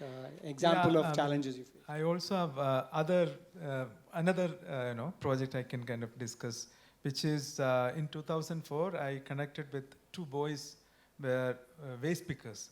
So I connected with them through an NGO called Chindan. That's an organization. That is where I also, from them only I came to know that you shouldn't call them rag pickers, they're waste pickers. So there is also discrimination in terms of how you address them. So I in fact went and met these 2 boys who were living in Chanakyapuri area. There is also a little slum over that area. So they have a very tight schedule because of this organization initiated some kind of classes for daily. And so I have actually worked with them for almost a month. My idea was not to document them. I wanted them to create.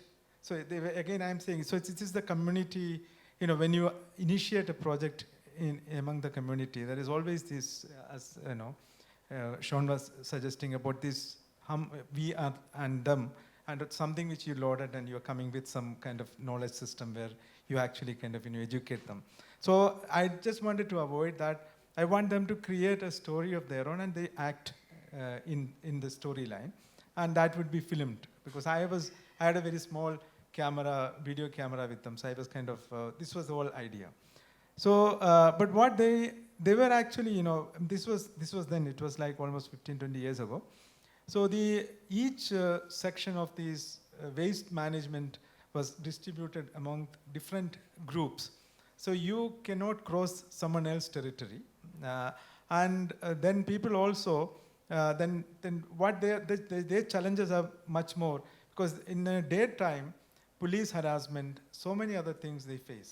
So therefore, and they also don't have an identity. I mean, some of them might also be crossed from Bangladesh to, Bengalis, but from Bangladesh, but then they don't have a proper identity of their own. So they are kind of a little, worried about their identity being kind of, out.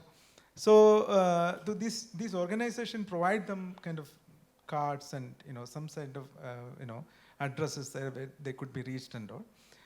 So they say that they don't go in a daytime to fetch all these garbages. They will go at night. So what happened I think I've interacted with them on a daily basis. I go and sit with them and have tea and discussed about what they would like to do and all. As it has not reached anywhere after a point. Then I realized that this is not how it should be done. So then I thought then maybe I could, because they go at night to collect the garbage from different sections. They have two bicycle, and they have these, the folded big bag, plastic, which will they open it, and they could kind of, they can amass so much in that plastic bags. So I went with them in one night. This was started at 9 o'clock or something, and throughout the night, I was with them shooting, and what all they were. By that time, they were so familiar with me, and they could actually act in front of me. What I was planning them to do, but they were doing it to me, because then they kind of smash the tube light, which is all the garbage stuff. So then I also thought of maybe I could actually make them do some stuff. Like I kind of planned things like when they search, because this was plotted, it was like scripted, that they found this small, it's called helicopter, which you kind of push it, and you kind of first of all you have to build it, then you kind of thread have to be pulled, and it will fly. So I was so they would actually look for it, and they find it, and they play with it, and they would also look for some areas where they found a map of Delhi, and they were locating whether if they have Kudadan, which means that garbage dump places are mentioned it or not. Things like that. These were like kind of scripted in. So ultimately that has made, they were called Sohail and Marian, these two boys. One was 17 years old then, and another one was 12 years. So so finally I had to edit it to make it a journey with them at night. They were the whole trip of one night. This is how I kind of finally made the film, which has come out as a video work.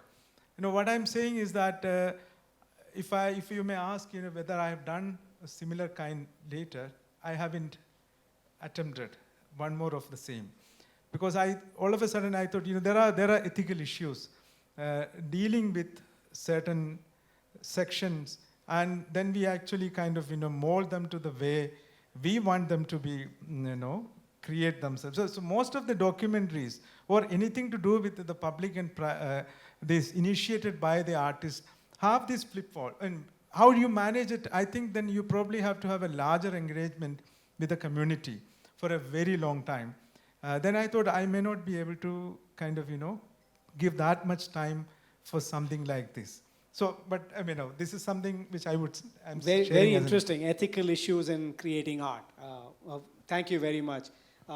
Usha, now you started by saying you're not the artist, but I think as the community person, can you tell us, so we're getting on to the next question in terms of how do we make sure that the art that is produced leads to hope? I don't want despondency. I don't want to see the sense of disillusionment or the idea of giving up. How do we create that hope? And I think through your documentary, you showed how things went well, then things went badly, and then it came back up again. So I think that's a wonderful example. So could you sort of lead us off on that idea of hope? And actually, our entire experience with Puttakere is one of hope. And it definitely, actually, I would also like to take over from this public, involving the public part. Initially, of course, people were very skeptical, and they were confident that this is not going to work. the government officials are not going to listen to us, and the real estate and political mafia is too much, and why are we paying taxes? It is not our job. So these were the kinds of responses that we got initially. But anyway, we went ahead with it because when you start something, you don't exactly count the number of people who are going to be with you. You have to have that faith that you can succeed. So whether it's a film or whether it's a book, whether it's a lake conservation, you just believe in yourself. So it is with that thought that actually we proceeded. And once the people realized that the lake was actually getting rejuvenated, was the first trigger of disbelief, of conviction that something can really happen. So my own friends who said, Usha, you're doomed. You're going to fail big time. And they started telling me, oh, really, BBMP listens to you, listens to us? You mean when we do something like this, they will accept it or what? So the first change in the mindset was the idea that you can actually work with government officials. So that is one point of hope. And secondly, we are always dealing with the public. Every single day of the year, from Sunday to Monday, we are dealing with the public. So it is very easy to say, all this work we have done, so you have to follow the cues. You have to listen to what we say. If we do that, then we are just going to be a lot of mud on our face, because they will go out of their way to disrupt things. So to solve the problems, actually, for instance, once we found, the idea is when you lay a road, then the next moment it will get dug up. If you put up a boundary fence, immediately it gets cut. That happened with us as well. So we were curious to know why that particular open plot, there were people living there. Why are they cutting the fence and walking through the lake with these pots? So one day we asked them, why are you doing this? Why are you cutting the fence? Because actually those days I used to go with binding wire and pliers in my bag. And going, to the front, I would find this fence broken, I would tie it, and then I come back, I see it open again. So finally, in desperation, we asked, why are you doing this? Then they said, we don't have water to drink, and there is a temple on the other side, so we are going there to fetch water. And then we kicked ourselves for this. How arrogant were we to accuse them of, why are you doing this? So what we did was, we found out the owner of that plot. He's a builder, and his people were living in that place. So we called up the owner and told him, this is a problem, we are going to fence up, because on our BBMP was going to reinforce the fencing. So we got the owner to install a syntax tank, and morning and evening a tanker would come and fill water. So I think for problem solving with public, you have to understand, be in their shoes and understand why are they doing this. Of course, this mercy we don't show to everybody, because we very heartlessly stop people from immersing things in the lake. So Ganesh Chaturthi is a moment of tension for us. So it so happened that in the 3 early days, we have, at that point, we had 3 entrances to the lake. So one, during the first day of Ganesha festival, each of us, 3 of us trustees, we stood at each of these entrances to stop people from immersing, because this is not a designated lake. So one fellow, I told him, look, there's still, the lake has just been cleaned up, and there was a little bit of water, not enough to immerse anything at all. And I'm not exaggerating, this really happened. People used to come and dump all sorts of things into the lake. So once somebody had tied the legs of a dog and just flung it. It was dead. So they had just flung it, and BBMP workers were still there. So we told them, why don't you just dig up a small hole there and bury the dog there. So when that fellow came to immerse the idol, we told him, look, you want to immerse it in this water? We had just buried a dead dog there. That poor fellow ran with the idol. And then we realized this is, then another person came with the idol, and he was very disappointed when he said, you can't immerse the idol here. So he said, I'm not supposed to take it back home. What do I do? So I remember that I had a huge bin at home, a huge bucket, some 100 to 150 liters.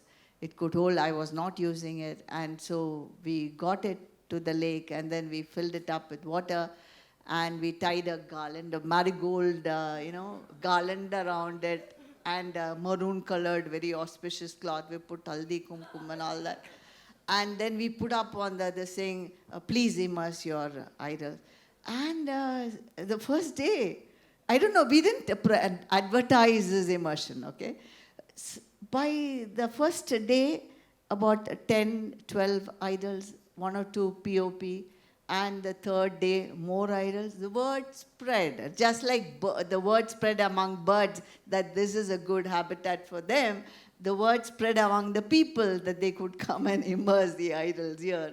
And so we also told them, look, don't put flowers and all that. So we told them about composting. You just dig a small pati around a nearby tree and you put it there. So it still goes on. And even this year, we have, our lake is still not a designated lake. And all the idols go into the blue bin.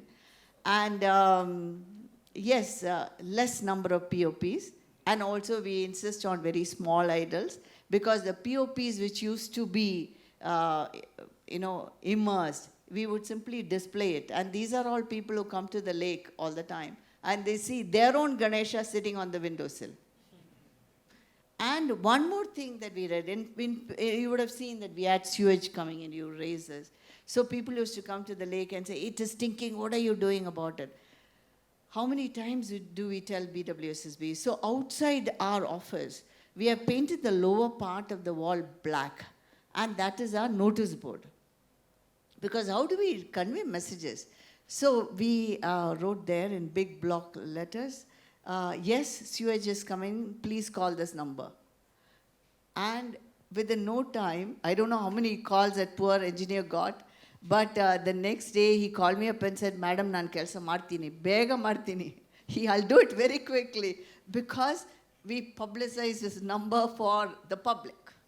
Now you call him. And this also encourages them to understand that they have a role to play in this. Just because you walk around the lake doesn't mean you are entitled to it. You have a job to do in the scheme of things. So the least you can do is to complain to the official about the sewage coming in.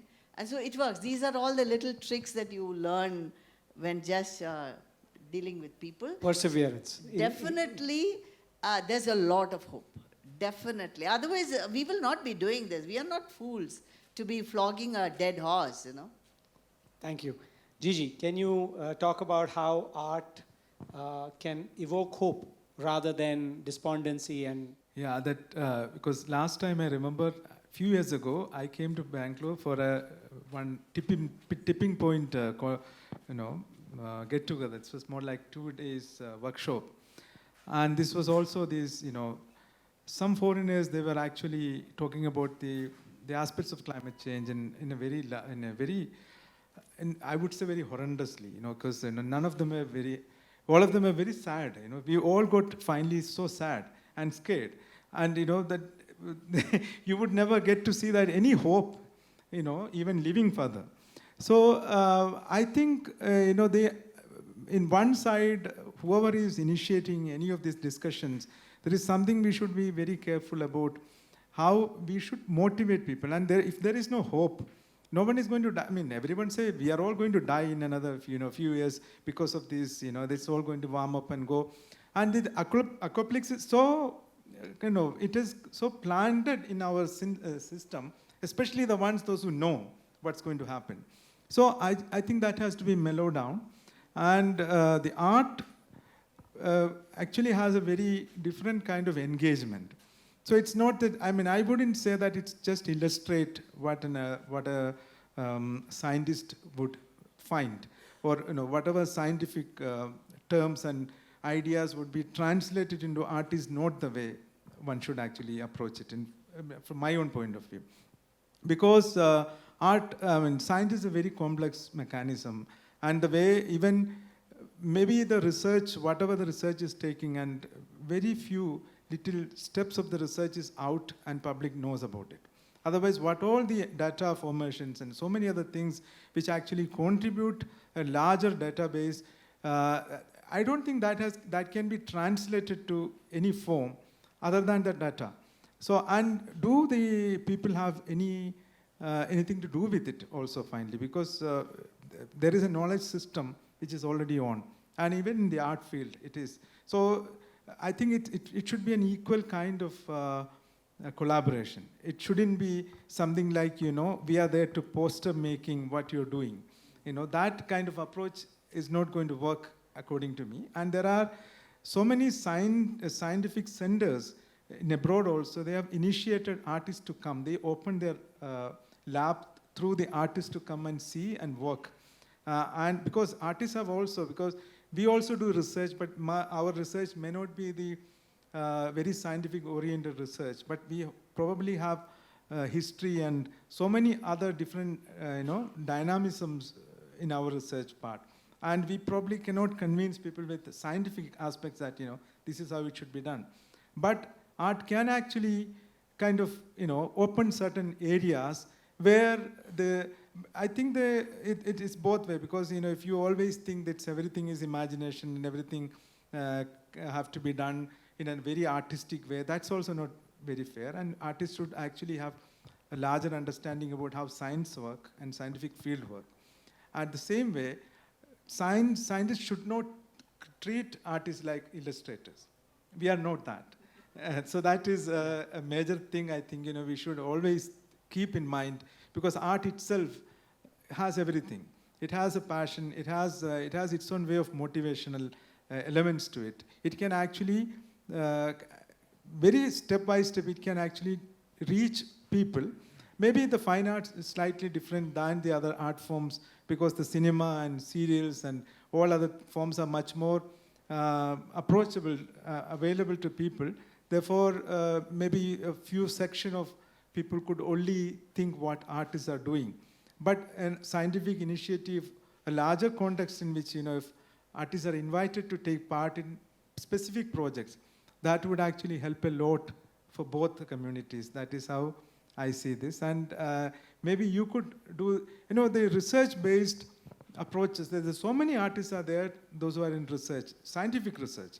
And they would actually, because I've seen so many shows abroad also that, there are artists, those who work with the plants, and they have actually created the whole atmosphere in which the plants would actually bloom almost without any season, because they have to give a specific atmosphere in which, if it is constantly forever for the 360 days, you would get the blooming, this thing in that particular environment. So artists do a lot of experiments, and even genes and so many other aspects of the scientific area. Artists are, in a way, getting into create something. But I don't think, that the end result is what, if we kind of create a goal that, this particular time we have to have certain specific target the way the scientists are saying, I don't think art would achieve that. Art might achieve a different kind of target where the awareness will be very different. So it might be slightly slow, but I think that will have an in-depth understanding about these both disciplines. That is how I think. Thank you. I think I'll just raise a point on scientists being artists. Dr. Homi Bhabha, who was the father of the Indian atomic program, was a phenomenal artist, a musician. And in fact, if anyone gets a chance, you should see the artwork that he collected at the Tata Institute of Fundamental Research in Bombay.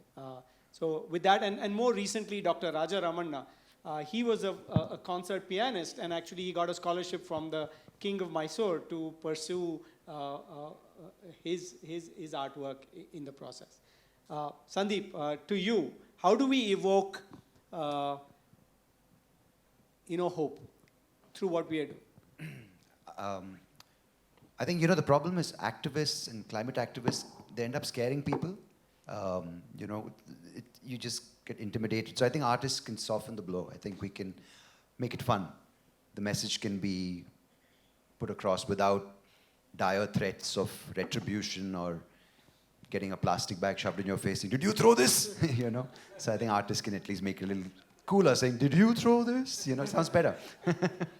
Yeah, I think that's pretty much my role, our role, making things fun, keeping the message alive, yet not patronizing people, saying, "You're worse because you don't do this, I'm better because I do this." And I think, yeah. Stop being so judgmental. Yeah, and laugh a little bit, you know, because if we're going to die anyway in a tsunami, on that very positive note. Yeah, just wave goodbye, you know, that's pretty much all we can do. It's a horrible pun, but, you know. Purnima, can you? I think just to add to what Sandeep also said is our job as an artist is to make things more fun, approachable, and engaging with people, because the more they engage, the more knowledge they get, or the more knowledge we get, vice versa. And the participation, and sometimes the communities may not have the time or have differences, and they might not talk to each other. So during these activities, they get to meet each other, understand each other, others' points, others' ideas, and there is no such thing as too many ideas. So I think also the whole fact of also stressing more on the positives that are happening maybe also helps. That has helped us. That's why we take a lot of local stories and local practices that people do to sustain or to do something according for their area or for their and focusing on that and blowing that out of a little proportion in their own locality, so that other people are also inspired by their own local heroes. So that is one of the ways that we thought, that we have experienced it. Wonderful. Sean, how do we make sure positive action? You've seen all the negative sides, right? Being a LAMP fellow, being a journalist, how do we do this? I think at the onset, for any artist, their work is, an artist can be politically conscious, ecologically conscious, environmentally aware, but at the onset, every artist, their work is very personal to them. So that fact, no one can erase it. So everything begins from that particular, that idea that is very personal to you, and then you want to build on it. So if an artist has that sincerity, if an artist has a very sincere idea that they want to communicate, I think inevitably that will bring hope for sure. Because we moments earlier, we saw Mr. Dixit's song on Ragi, that electrifying performance, as opposed to a discussion on the nutritional qualities of Ragi, let's say. I'm sure all of us would want to go back and have Ragi part of our meal after that song.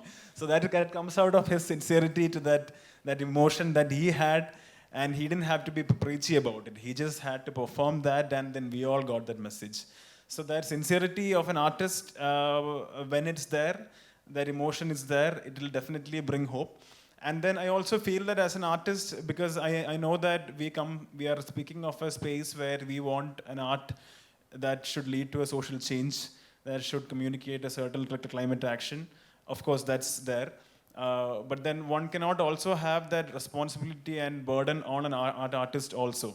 Because an artist, all that he or she can do is communicate a particular message, and the rest is up to them. So that burden, to an extent, it should be avoided.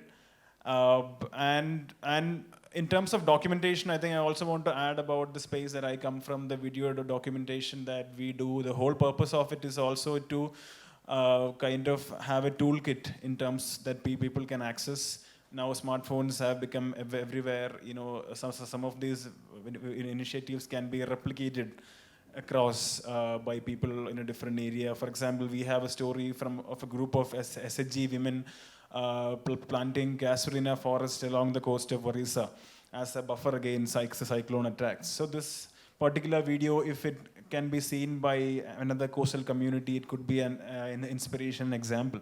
So this is also, the video documentation and any sort of documentation, cartoons, songs and music videos can act as an inspiration for other communities also. So I think definitely, and I also want to quote, because I recently, I'm sure some of us, you must have also seen the film All That Breathes by Sean Sen. And then if you look at it, the film is a story about two brothers saving kites who fall from the sky. And so in that film, he has not tried to be very preachy about the environmental hazards and the dangers. It is all comes as a subtext. And that is also a good way to go about it, because when one tends to be too preachy, the message might not be well received. For example, as Gigi earlier said that when an art is consumed immediately, you may not feel it, but then end of the day, when you close your eyes, when your day is over, could be the moment when that serendipitous thought comes to your mind that, okay, that could lead to an action. So the importance of being subtle in the communication is also one way to look at it, I feel. Yeah. Wonderful. Thank you so much. I'm becoming very conscious of time. I think we can just go to audience questions. I had another question, but I thought let's go to the audience. And if you can turn the lights on the audience, and whoever, if you just raise your hand, I will point out to you, and hopefully a mic can reach you. And anyone, question?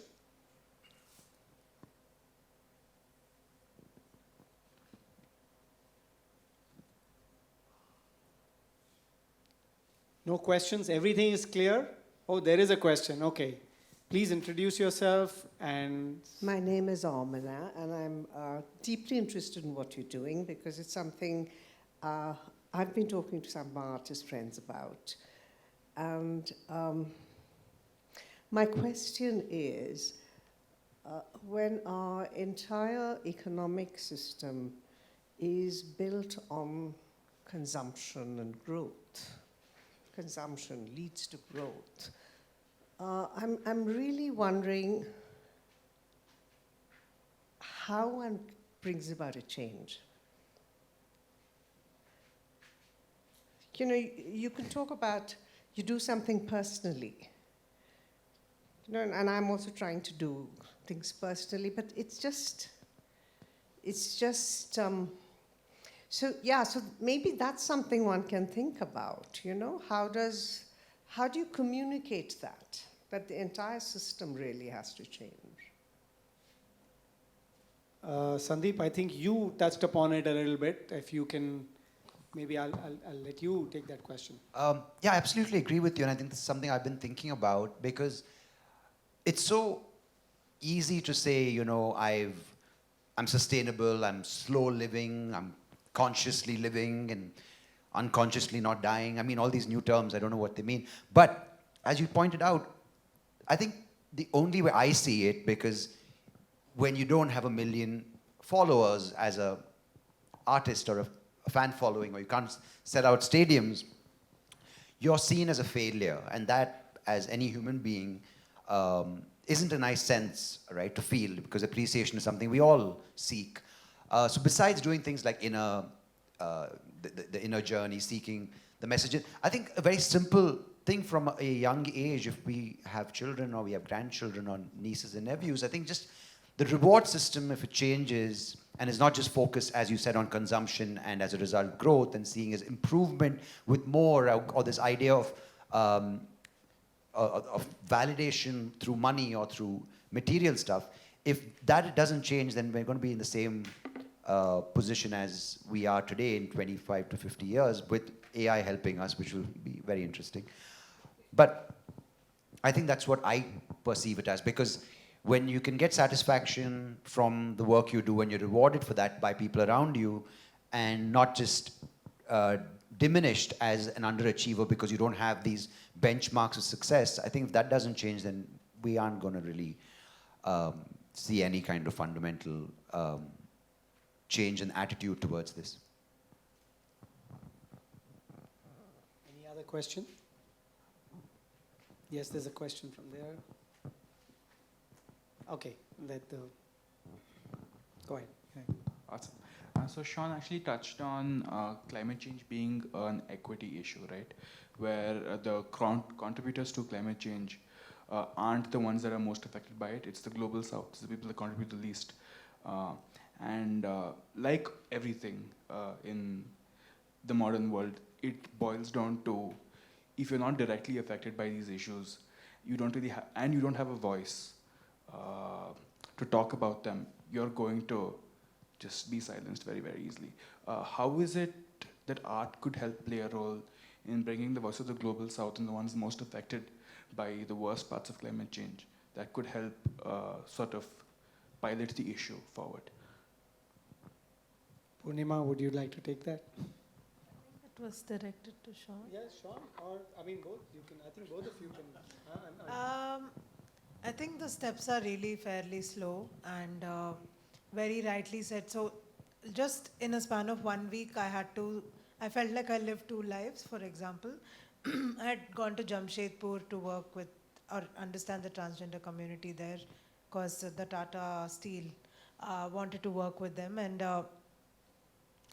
I couldn't help but not see the factory right in front of me every day, and everybody lives with that smoke and I felt sick even though I was there just for 2-3 days, and I had to finish that and go to the like remote villages to talk about how they should be using water, and it felt so.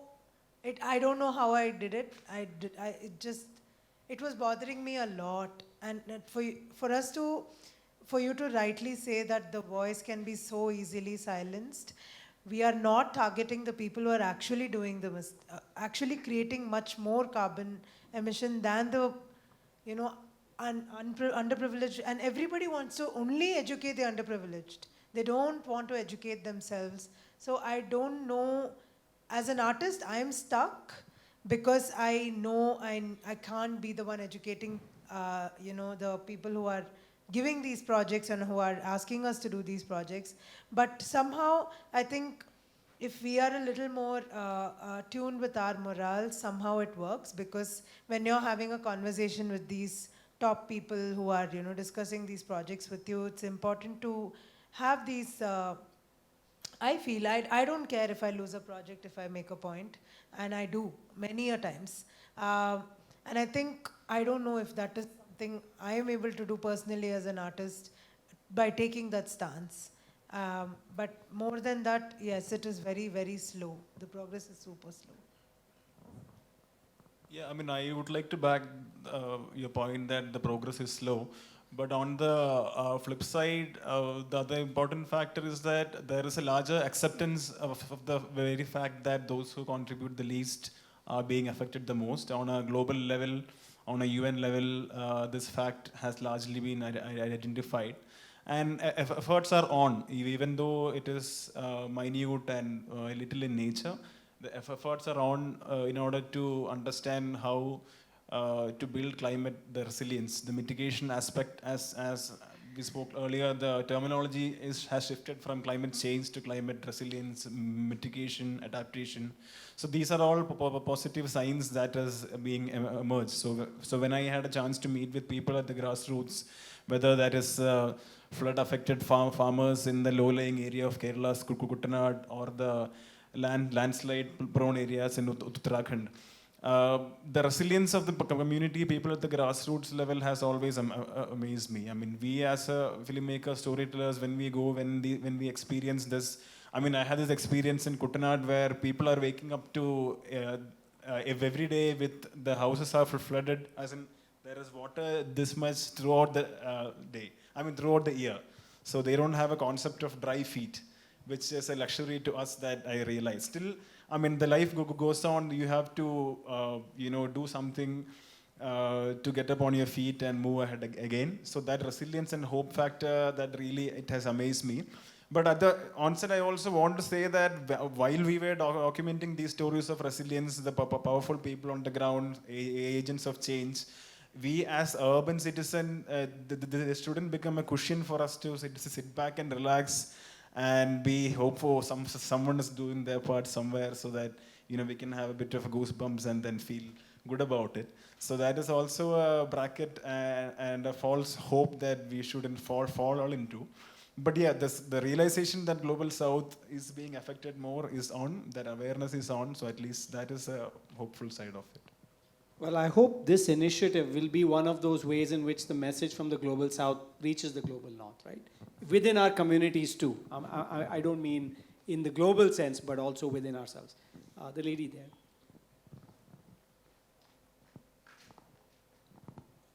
Hi, good evening, everyone. I am a master's student here in Bangalore, and I have been here for over a year.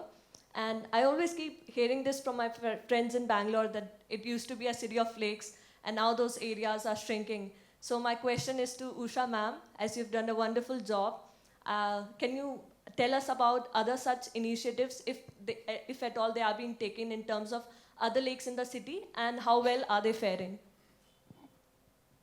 There are certainly many other lakes. We signed the MOU in 2011, and Kaikonanahalli, I mean, I'll just tell you the names of the lakes. There is an organization called MAPSAS, and they are taking care of 4 lakes. And they are in that Sarjapur area. Then Jakur is being looked after by Jal Poshan. Then you have 2 other lake groups. One is Doddanakundi is being looked after by Netra, Iblur Lake by another group. Then there is a group called, it's an informal group called Friends of Lakes, and they are taking care of 22 lakes. So there are many, many lake groups, and if you will tell me which area that you're from and the lake beside, I may be able to tell you, yeah, so-and-so is looking after it. Because all of us have now come under a Federation of Bangalore Lakes. So in fact, when I told you about MAPSAS, Kaikononalli, Priya Ramasubban, myself, and Rajesh Rao, who was looking after Lower Amblipura, we were the 3 people, we didn't know about each other. And gradually we got to know each other, and now all of us, so many lake groups are in this Federation of Bangalore Lakes. It's very exciting. It's a lot of talk also happens. I don't know how much. I have not personally been to all the lakes. All of us are facing some problem or the other, but what keeps us going is the successes that we have already had. That we are able to work with BBMP for so long, and we are able to get Pollution Control Board to look into our problems. These fights will keep happening. These arguments and the uncertainties will happening, but increasingly what's happening is people around those lakes are also coming forward to give us support. So I think that is the encouraging part. And I also personally think that though I've been in Bangalore only for 16 years or so, people in Bangalore are really fiery, feisty people, you know. They will not keep quiet. So whether it is trees with the concrete around or with bus beku or everything, we are up in arms. So I would really give a huge shout out to the people of Bangalore for being so up to it, you know. Thank you, ma'am. With that positive note, I would like to thank all the panelists for being here on stage. I think we have a longer evening. They are going to be around. I think you should meet them over dinner, maybe speak to them, and maybe get more interactions going, get more information from them. And I think that would be the best way in which we can take this forward. So thank you again very much for being part of this panel. Thank you, Jay. Thank you, panelists, again, for that really engaging and thought-provoking dialogue. Before we let you go, I would request Jay to please felicitate our panel members.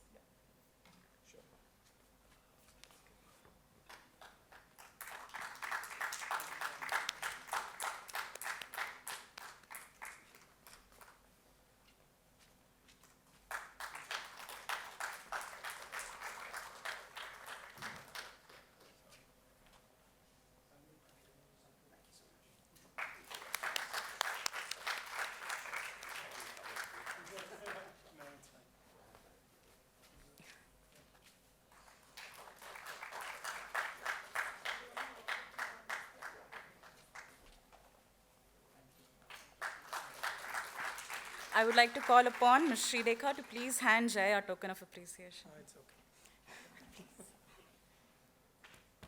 Should we just get one photograph for all of us? Okay. Yeah. If you can come up. Oh, thank you. Thank you.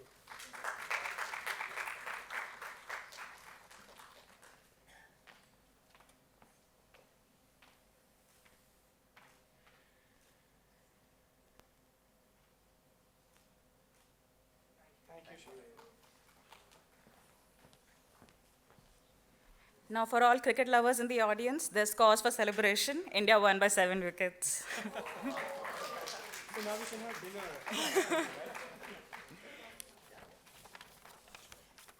Before we proceed with our evening, we'll be taking a short break till a performer's set up. I would request all audience members to please visit the exhibition area and enjoy the refreshments. We'll see you back here in 5 minutes. Thank you. Welcome back, everyone. I think everyone's settling in. So for our next presentation, we will be screening a very short, thought-provoking film created by Drogpa Films. This is co-founded by our panelist, Mr. Sean Sebastian. A little bit about the movie. The movie called Mangrove Man of Kumbalangi profiles C.V. John, a traditional fisherman from Kochi, Kerala. Over the last 2 decades, John's affection for mangrove plants led him to undertake an impressive mangrove conservation project in his village. Combined with his personal outreach programs, awareness classes for students, and his academic interest in the subject in local circles, he was fondly called the Mangrove Man of Kumbalangi. He sadly passed away a few years ago, and this is officially the first public screening of this movie. So here it is.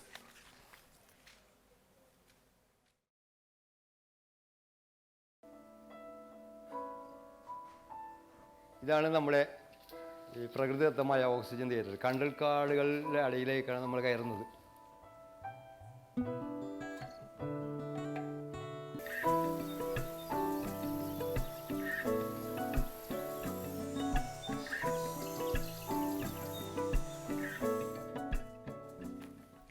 Let's give another huge round of applause to Mr. Sean Sebastian for sharing these amazing films with us.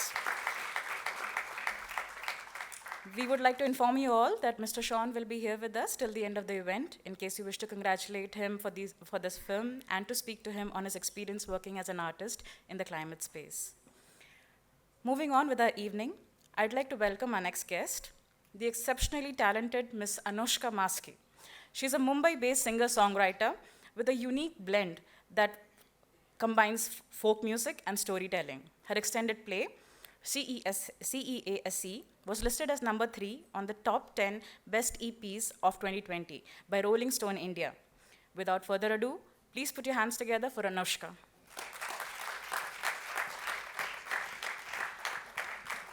A lot of you, but I'm Anoushka Maskey. I'm incredibly happy to be here. I am a singer-songwriter. I'm based out of Bombay. I've been born and brought up in Sikkim. I spent most of my life there, and then I came to Bangalore to study. Feels like a century ago now.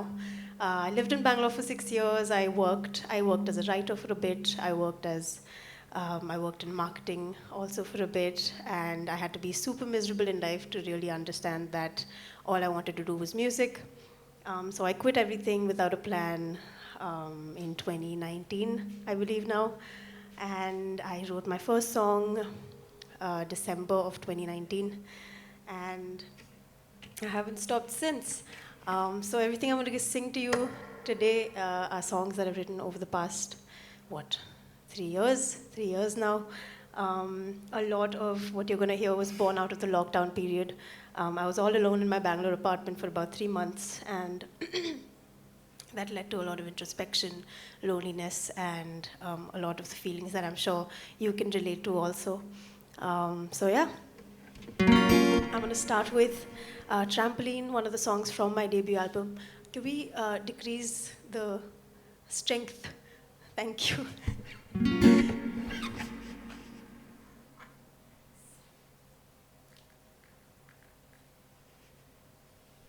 Okay, all right. So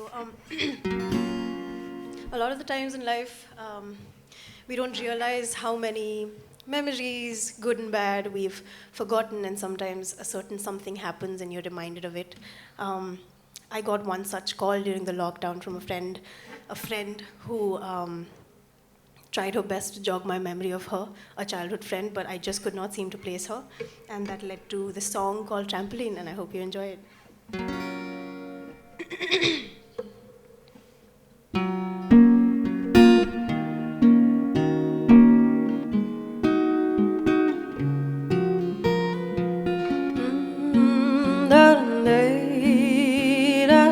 da da da da da.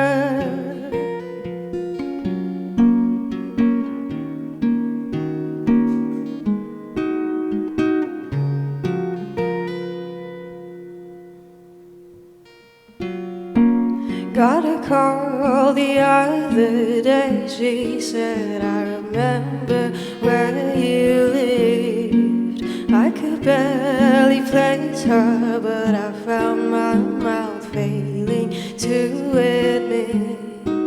Suddenly, my mind is on a trampoline. Quietly, we grew so tall, our roots struggled to see. Oh, this living is easy, but reliving has got me feeling blue today.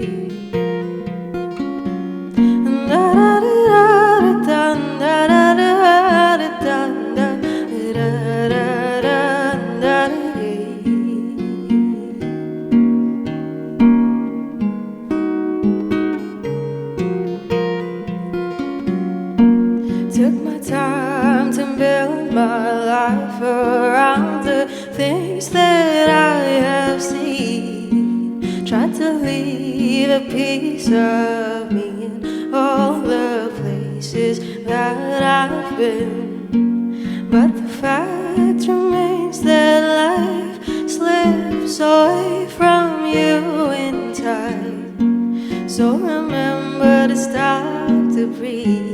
Take some pictures with your mind. Suddenly, my mind is on a trampoline. Quietly, we grew so tall, our roots struggled to see. Oh, this living is easy, but reliving has got me feeling blue today. Da da da da da da da da da da da da da.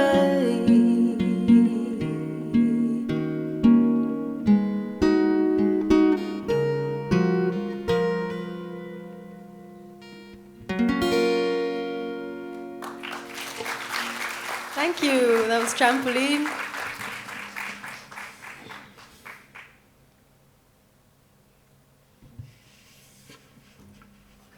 God. All right, that was Trampoline. I hope you guys enjoyed that. All right, so the next song I'm going to do for you is called Empire of Fear, again written during the lockdown. There was a time, as there still is, where it's difficult to open a social media app or a news app or whatever, and I was struggling to sort of keep my chin up through the whole situation, and every time I would open my phone, there'd be something or the other, some or the other tragedy taking place in some or the other corner of the world. And Empire of Fear is about being a dreamer.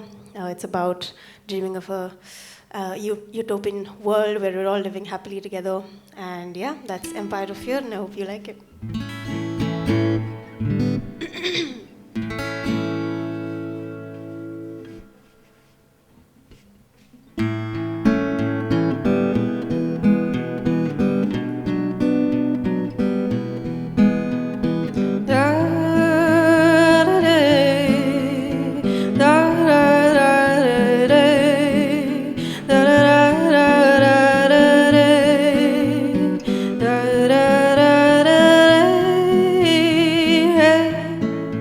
Did you hear the empires fallen from fear? The things that we all held dear have been burned to the ground. Hey, can you see all that clearly shouldn't be? We're all here bending our knees, but it feels like the weight of the world is on me. I've been spending my days in a haze of a vast technicolor, our minds like no other. I could shake, I could break free, but all for a second, another tragedy beckons. Oh.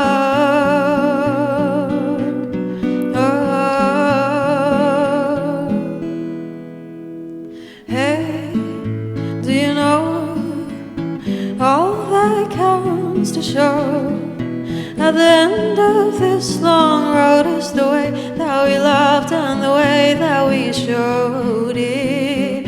I've been spending my days in a haze of a vast technicolor, our minds like no other. I could shake, I could break free, but all for a second, another tragedy beckons.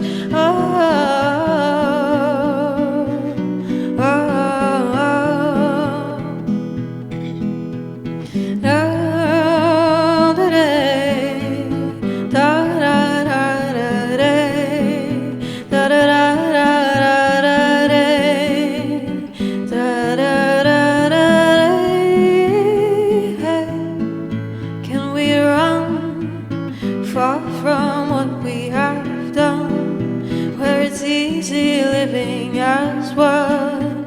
We're beaming just like the sun, somewhere over rainbows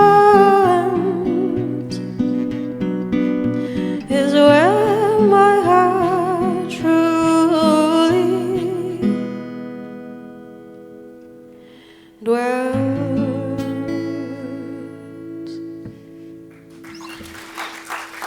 Thank you, thank you.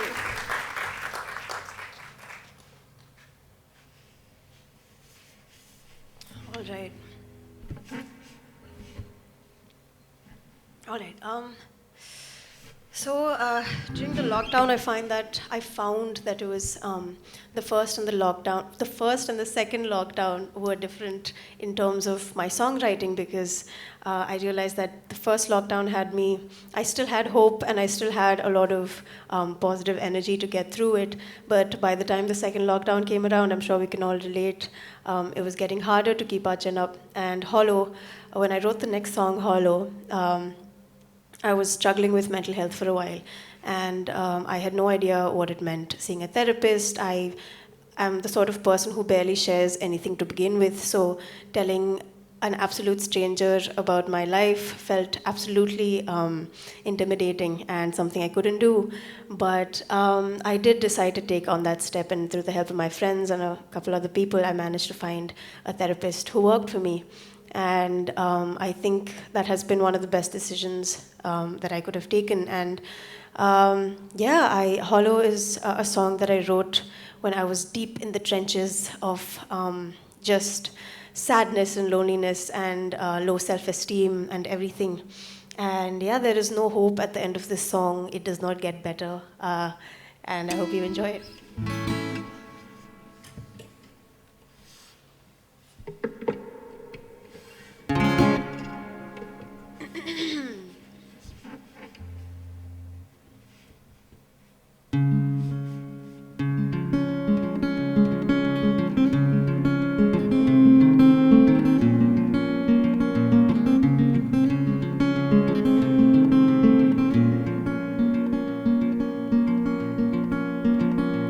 There was sun the other day and I felt hollow. There's still sweetness in the way that we feel sorrow. And I haven't even tried, but I've been failing all my life. But today, a drink will suffice.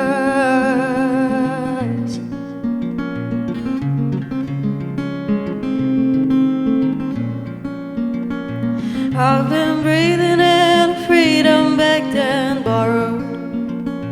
There's no sign of ownership in my tomorrow. Guess I'll give in to the game, but my mind's easier to tame, or so I'll say. Guess I'm just restless today.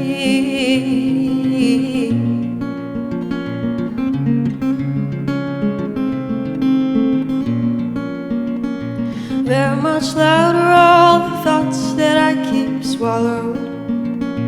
Peace of mind slowly drowned in water shallow. But I'll do it anyway, silence the mouth for its own sake, or so I say. Yes, I'm just restless today.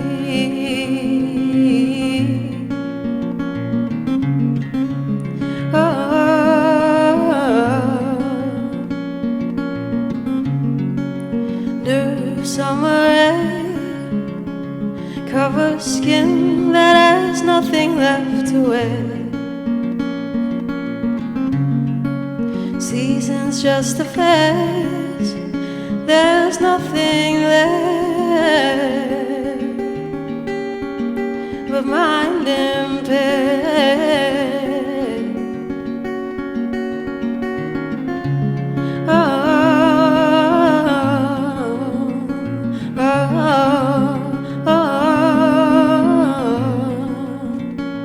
There was sun the other day and I felt hollow. There's still sweetness in the way that we feel sorrow. And I haven't even tried, but I've been failing all my life. But today a drink will suffice.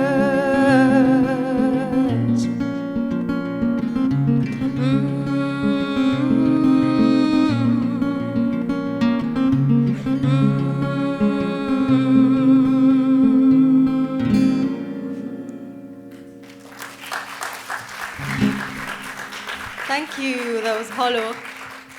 It's a deeply personal song, and I think something that happens to you when you're an artist or anybody that's showcasing your world, your work to the world, you don't realize how personal a lot of the things are. And so the process for us usually when we have a release coming up is we compose the song, we get it mixed and mastered, we produce it.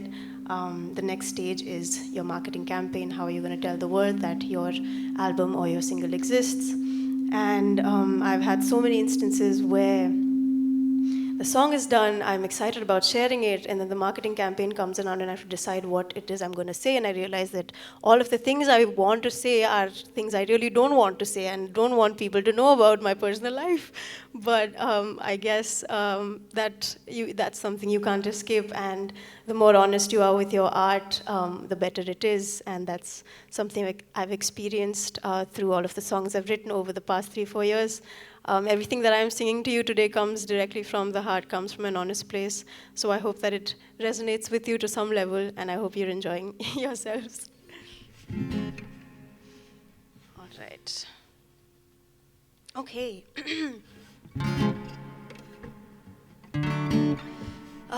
So my mother tongue is Nepali.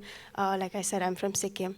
But I've grown up speaking a lot of Hindi as well because my didis and my mom would watch a lot of Hindi movies. So Bollywood is how I learned Hindi. I like to think that my Hindi is quite decent. So I've been dabbling in trying to write in regional languages lately. Nepali I've tried, it's still an intimidating language for me, but I managed to get 2 verses out of a Hindi song for the first time. So I've been performing it even though it's incomplete because it's fun. So this one is called, it does not have a song. It does not have a name, but it's about the modern world and how no matter how much we have, we just can't seem to ever be satisfied. We just can't seem to ever have enough. And I hope you like it.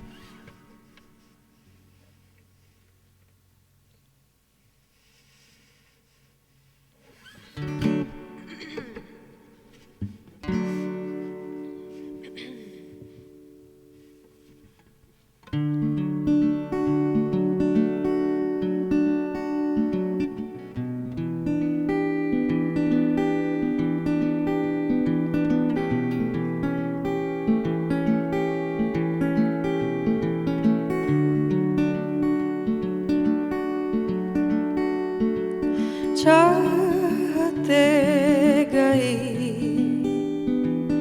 मिल भी सब गया राहते फिर क्यों मिलने से रह गया दूर थी वही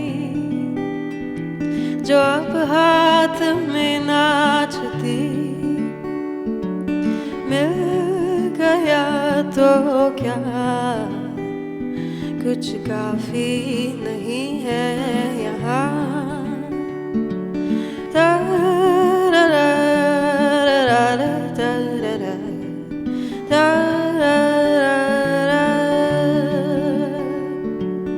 चाहते गई मिल भी सब गया राहते फिर क्यों मिलने से रह गया दूर थी वही जो अब हाथ में नाचती मिल गया तो क्या कुछ काफी नहीं है यहाँ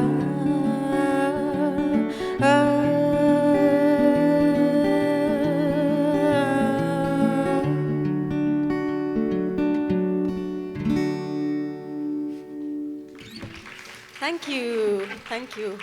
I think I'll probably call it Kuch Kafi Nahi Hai Yaar. I don't know. Something shorter. But yeah. All right, we'll switch it up to the uke. The next one.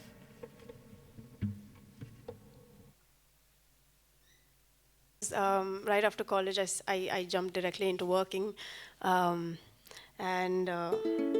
This next one I'm going to sing for you is called Eventide. I wrote it at a time in my life when I was incredibly lazy and complacent, and I was suffering, but I was not doing anything to get out of it. I wrote Eventide to sort of inspire myself to get out of that rut. And I don't know if this song in particular did that, but I'm glad I'm out of that rut. This one's called Eventide. Can you hear the ukulele well?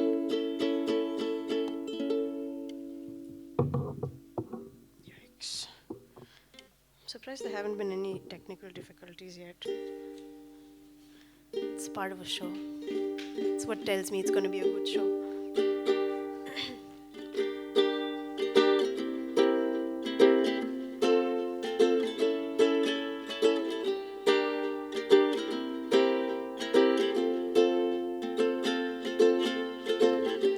Tried my hand at every game, it all came crashing.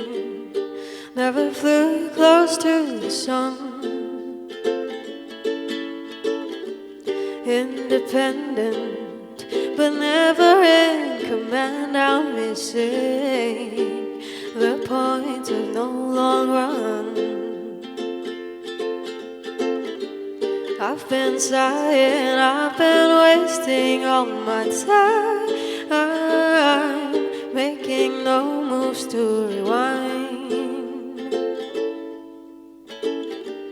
Draw the curtains, let the sun in, watch the shadows behind, making shapes up and quiet dreams I never even tried.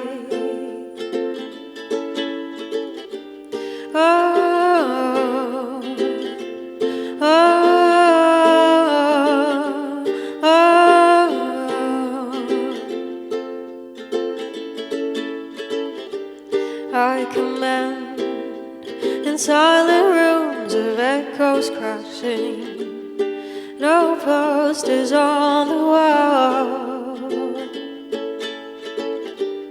Understand the cause of why I'm slowly melting to an avalanching fall.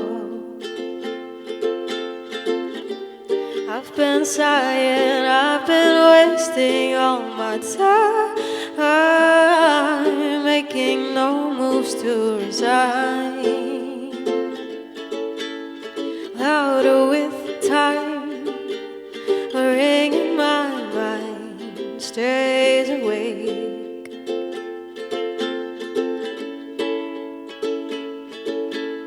Saving my soul, this feeling that won't dissipate.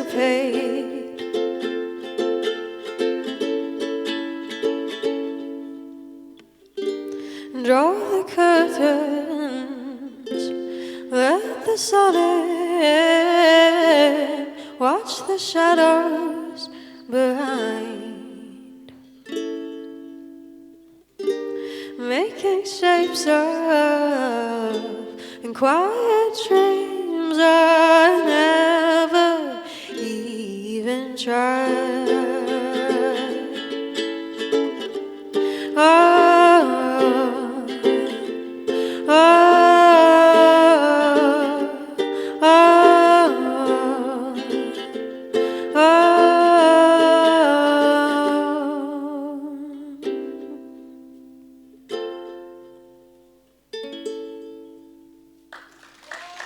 Thank you. Thank you. I saw some flashlights going up in there. That was really cute. Oh, wait. I still have one song with you. Shit. All right. So I realized that I haven't written a lot of love songs per se, and I mean, love is one of the most beautiful things, so I've been trying to include a love song in my more recent sets. This one is called Intervals. I was in a long distance relationship for about 3 years, and I was really done with the whole ordeal of meeting for a limited amount of time, packing your bags and leaving. And yeah, Intervals is just being about being sick of that whole charade.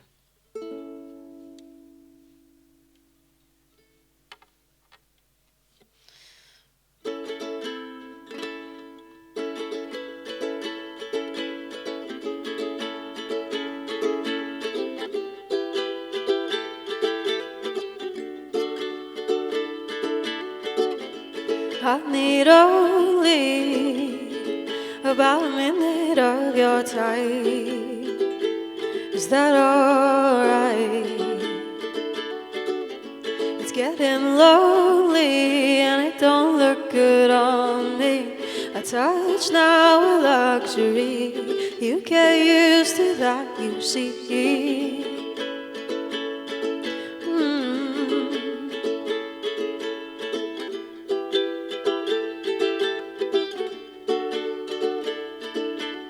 Bring to me winds of change, a breath of familiar air. Give to me oars to row, 'cause I miss all of our ways. I can only stand for what I see. Don't you agree? So hold dearly, because tomorrow may be an unfamiliar song to sing. You don't know what it will bring. Bring to me winds of change, the breath of familiar air. Give to me oars to row, 'cause I miss all of our ways.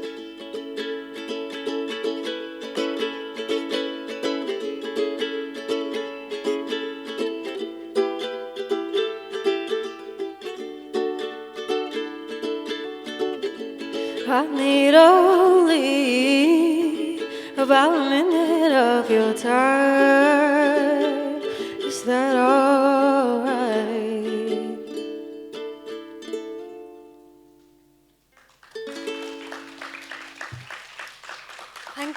Thank you guys.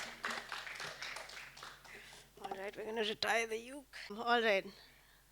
So I think a very big misconception that I had, which has recently been abandoned, is I used to think that it must be so intimidating to do like big shows with bigger audiences, people in hundreds and thousands.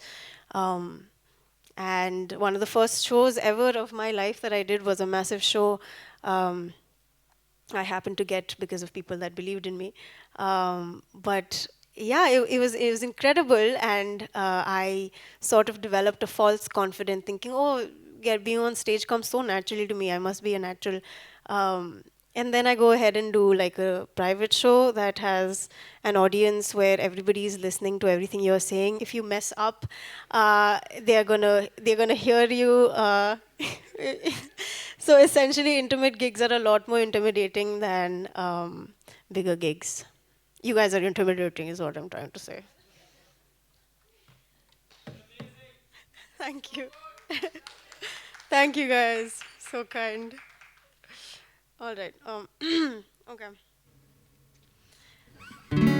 Another one from my discography of depressing songs comes another one called The Search for Wild Geese, which I can't remember the chords of.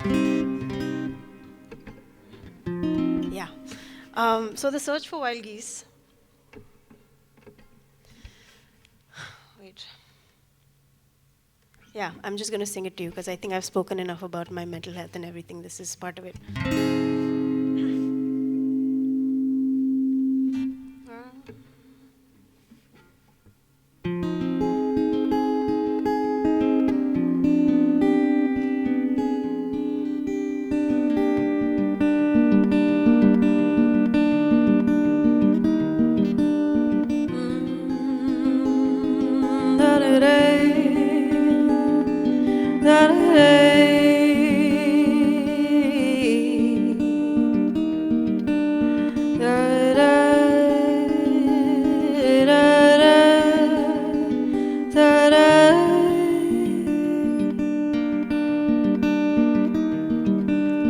I've been in search of profound moments that make me fill me with colors and daydreams, remind me of childhood where time seemed to grow. I'm on a lookout for kind hearts and souls that can touch me, even when they're nowhere near me, the kind with no pretense, the ones that'll help me see clearer into the mirror. Darling, I fear I'll always be alone.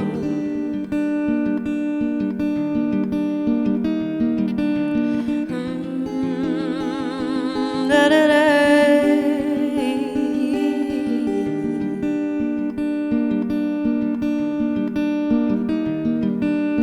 I'll never run out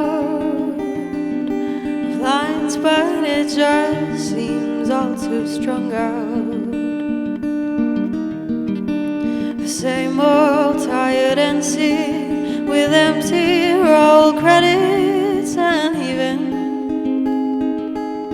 empty seats.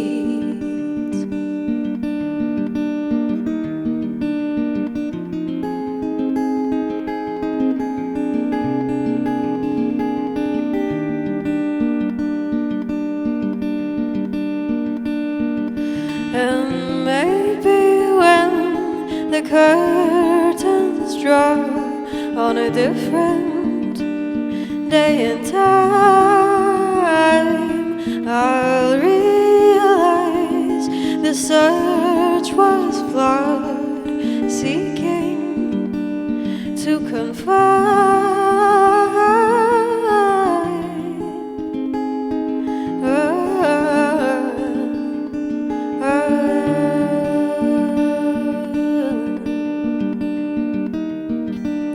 I've been in search of profound moments that shape me, fill me with colors and daydreams,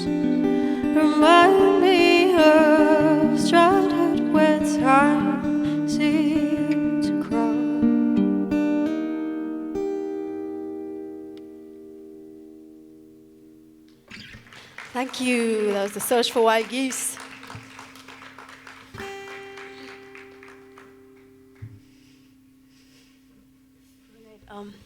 So a lot of what you're hearing tonight is already out. A lot of what you're hearing has not released yet.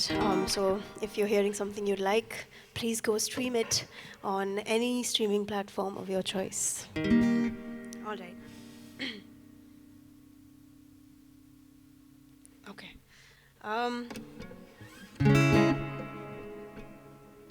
So the next one is a short one. It's a lullaby-ish song that, again, was a part of my debut EP album.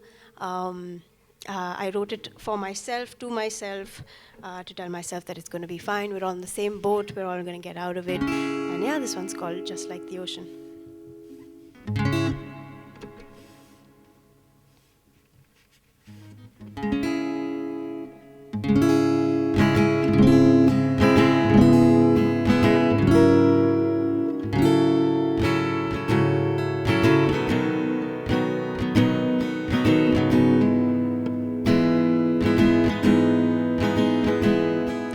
It may be another year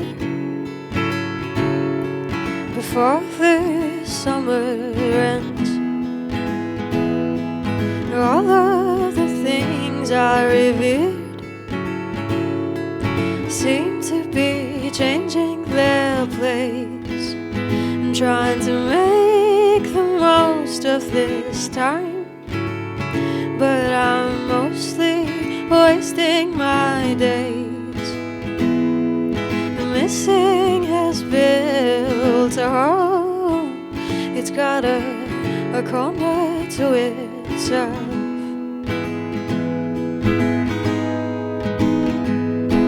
The night falls and the stars realign, just like the ocean. You're taking your time. Ceaseless fears and doubts on your mind, honey. Easy, we'll all be fine.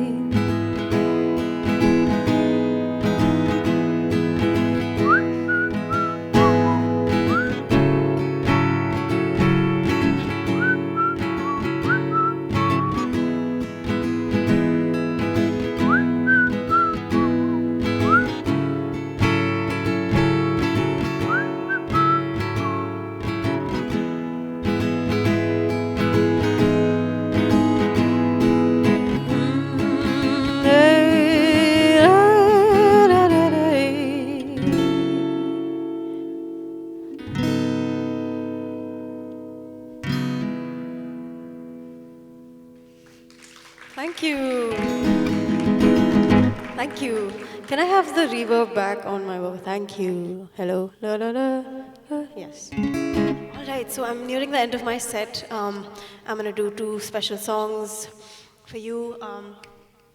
So this one is called No Rush. It happens to be one of the first songs that I ever wrote before I even understood that I can write. Yeah, this was January, I believe, 2020, or it was either December of 2019. But yeah, No Rush is part of an EP called CEASE, C-E-A-S-E. It stands for Contemplating Existence and Sorry Ends.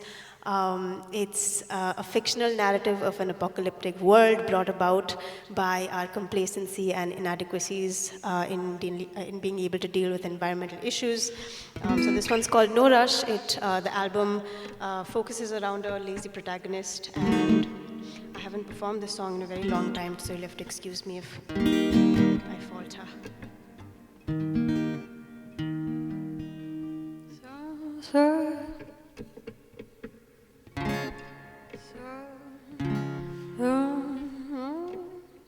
Okay.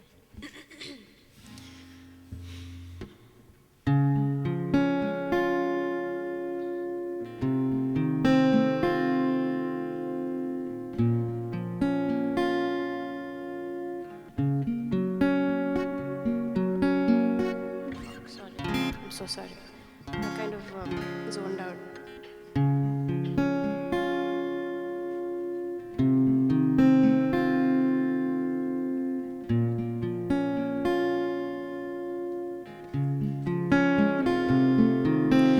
Summer has come and passed. I'm done at last. Rivers so wide and free, so why can't I be touching the winter breeze? Need something to warm my feet.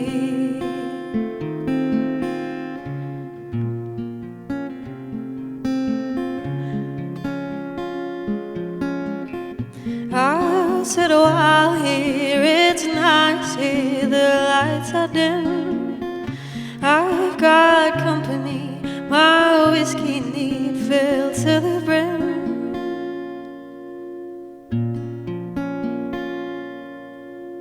Nothing to make me weak. My worries I won't keep. It's as simple as it be. If I shut my eyes, I can't see.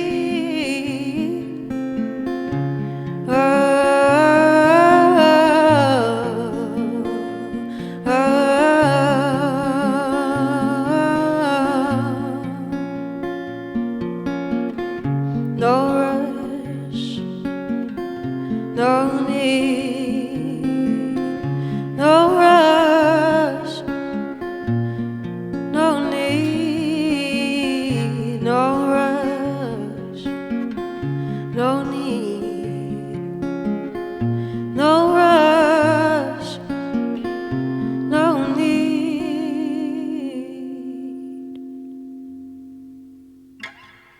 Thank you. Thank you for applauding for that disaster.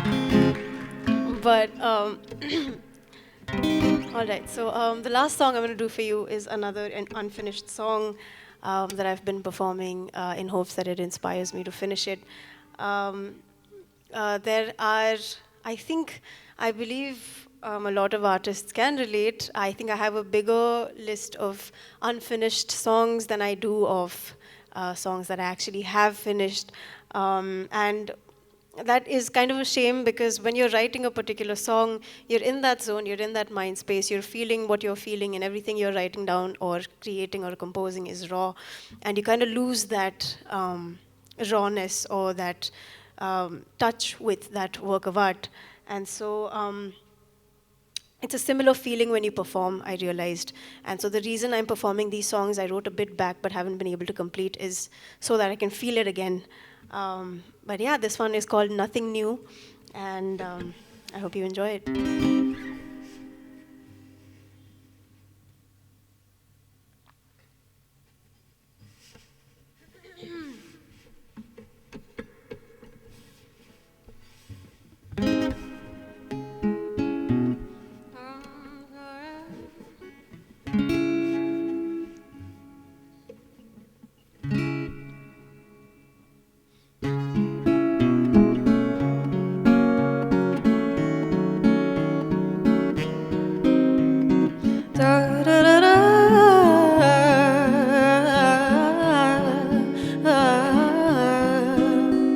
I'm sorry I hate you, but I don't really. You're just where trauma resides. I think that you're beautiful, so cool and comfortable, like you've nothing to hide. But there's things that I know that you do, things that are making me blue. And I've reached a point where I feel like my feelings are nothing new. Da da da da da da.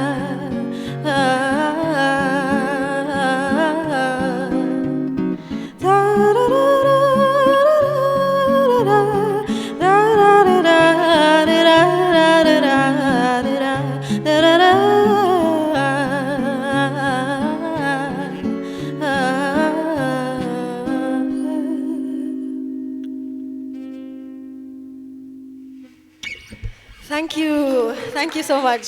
That was nothing new. But all right, thank you so much for being such a warm audience. I managed to see some teeth in this darkness, so I think I did my job. Thank you so much, Earth and C-Step, for having me here. It's been absolutely incredible being up on this wonderful stage in this beautiful auditorium. Bangalore is one of my favorite cities to perform in, just because I'm attached to this place because I lived here for so long and the audience is always receptive, however big or small. But yeah, thank you so much for being an incredible audience. I hope that I gave you a good 45 minutes, and I hope that I see you in shows in the future. If you liked what you heard tonight, Anoushka Maskey is my name. You can go look for me in streaming platforms. Everything is out there. Thank you so much. Good night.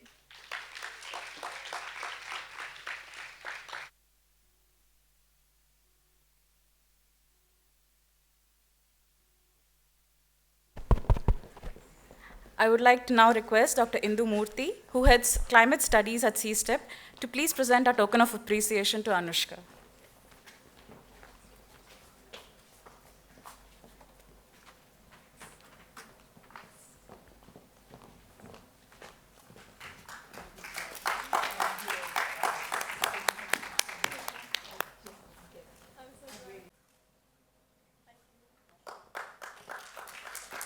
Thank you, Indu. As we move on to the final act for this evening, we have the amazing Bangalore Little Theatre, affectionately known as BLT, the city's oldest and most widely respected non-profit theatre society. They'll be performing their play titled Thermos, written and directed by Professor Vijay Padaki. Thermos is a short interactive play that has emerged from the Theatre in Education program at BLT. The play is a comic and irreverent examination of the phenomenon of global warming and climate change. This particular play won the Best Short Play Award at the 2016 Annual Conference of International Theatre Institute. So please join me in welcoming on stage BLT.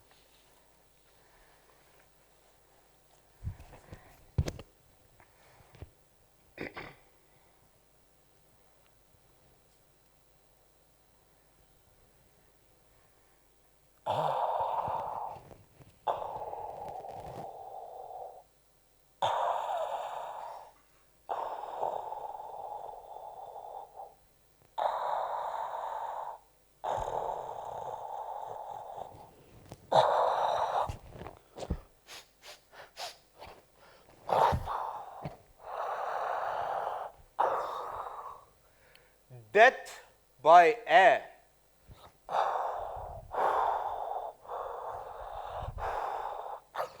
Or death by water. It's a difficult choice. They say that's what makes life exciting, no? Difficult choices. Hot chocolate fudge or butterscotch almond? Huh? Shah Rukh Khan or Amir Khan? Huh? Hello? Set dosa or masala dosa? They say that's what makes life exciting, no? Difficult choices.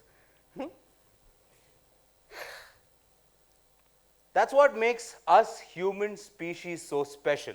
Our ability to make choices. Our ability to create choices for ourselves. Our ability to create worlds that give us choices. Difficult choices. The excitement of a difficult choice. Yeah, death by air or death by water? So, you and I, we're the last survivors. It's just us. That's it. When the Big Bang happened up near the North Pole, where else? In the Arctic Circle. Those still on their feet and blessed with a survival instinct, well, not many actually, a small minority that you could count in mere hundreds. Well, we all headed south. Where else? To the South Pole, and that is where we are, the Antarctic Circle. Survivors, that's who we are, you and I. Survivors, It's just us. That's it. We must be the fittest then, right? Survivors? Actually, the ones most proud of their great might and great fighting fitness are all gone. Up there. Great firepower, great big bangs, all gone. We survivors, we ran and we ran fast. Survival of the fastest, you could say. So, who got here first, huh? Who got here first? And what took you so long? I stopped on the way. You stopped on the way? To pick up a few things, the last of them. We will never get them anymore, you know.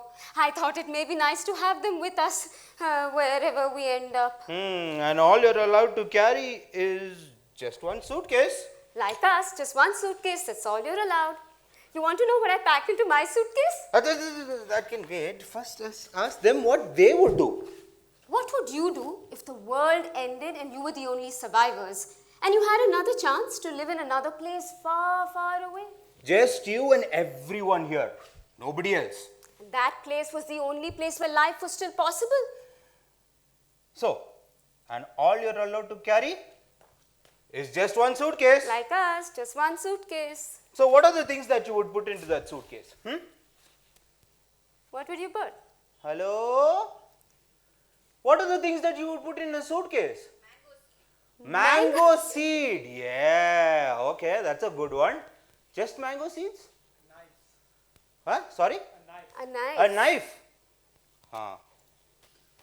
Okay. Good one. Anything else?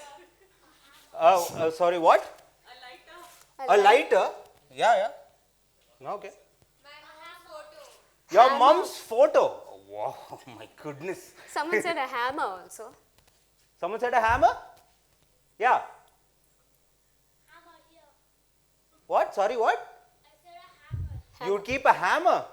Okay, interesting. Very interesting choice. Okay, so you were saying? You want to know what I put into my suitcase?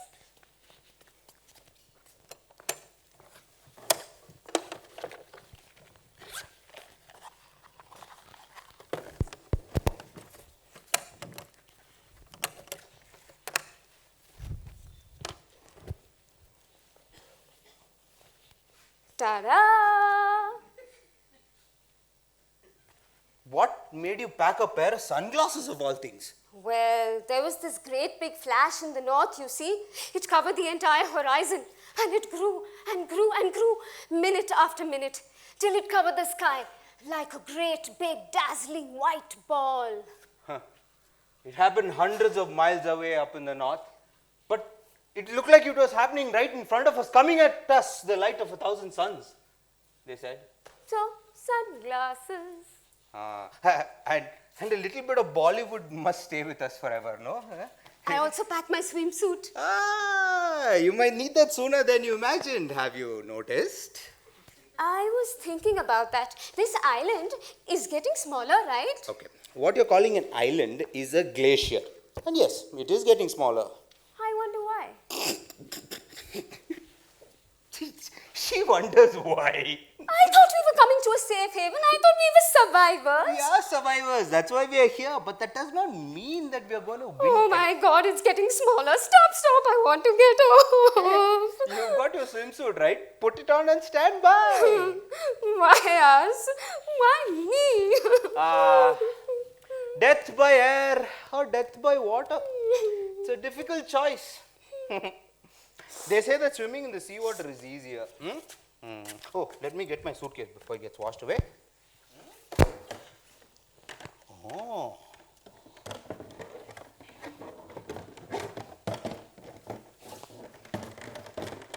You want to know what he's put in his suitcase? Come on, show us what you put. Hey. Come on. Stay away. Come on. Well, what do we have here? A flask? Is it empty to be filled with water from the Antarctic Ocean? Or is there some last remaining liquid representation of the dead civilization in the north? It's chai. Hot chai. That's not from the dead civilization in the north. Yeah, I picked it up on the way from a tropical civilization. Barbaric. Well, they still wear very little clothing and eat very little food. And some of them still walk around barefoot too. I know the land you mean. They still have rivers. And they have fish in the rivers. But for how long, we don't know. Well, they're already building great big cities and great big shopping malls. Already eating hamburgers and pizzas. They've all got credit cards. They've already learned to spend more without earning more. But they say they're very wise people. They come from an ancient civilization. And they drink chai. They make great chai. I'll survive anywhere with that chai. You will. What about me? Can I tell you a secret? Wait, let's step down near the fish. Maybe listening. I've got enough chai for both of us. Yeah. Celebration time.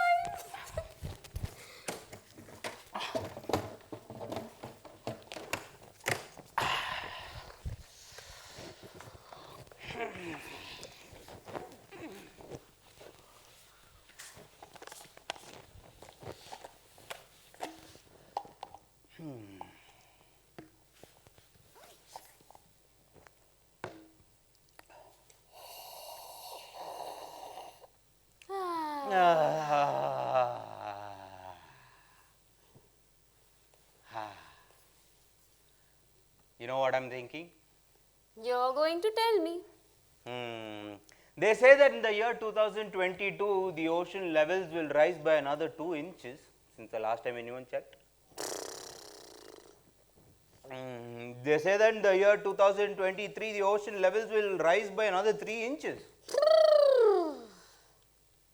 Is there a difference? Between 2022 and 2023? No, between 2 inches and 3 inches. Does that mean there is a difference or there is no difference? Or you just don't care? Maybe there's a difference, maybe there isn't. It makes no difference.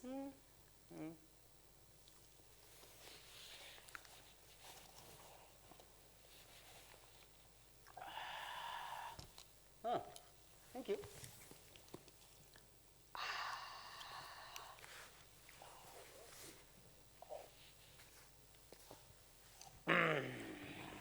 This island This is a glacier. Glacier. is getting smaller week by week. Day by day. Will it go on? Will it go on until? I suppose so. Death by air or death by water? It's a difficult choice. Why must it go on? What makes it go on? It's called a tailspin. Do you know what a tailspin is? I don't. What is a tailspin? It's a vicious cycle. Do you know what a vicious cycle is? No? Okay, here. I love chai. I want more of it. A good life.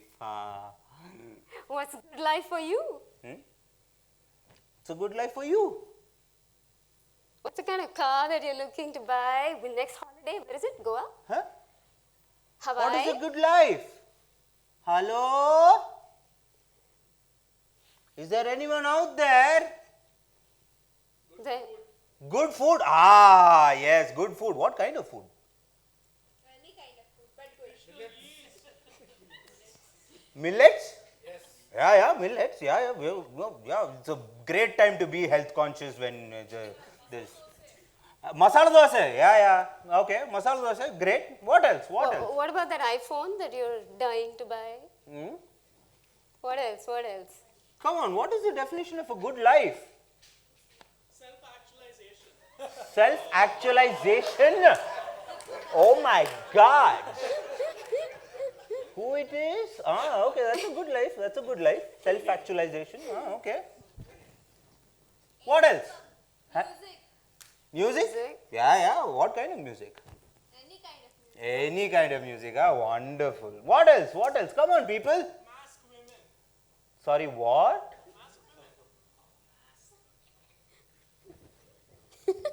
Excuse me, could you repeat that again? Ask women? Mask women. Good life. Wonderful. Hey! You know what? That's good life.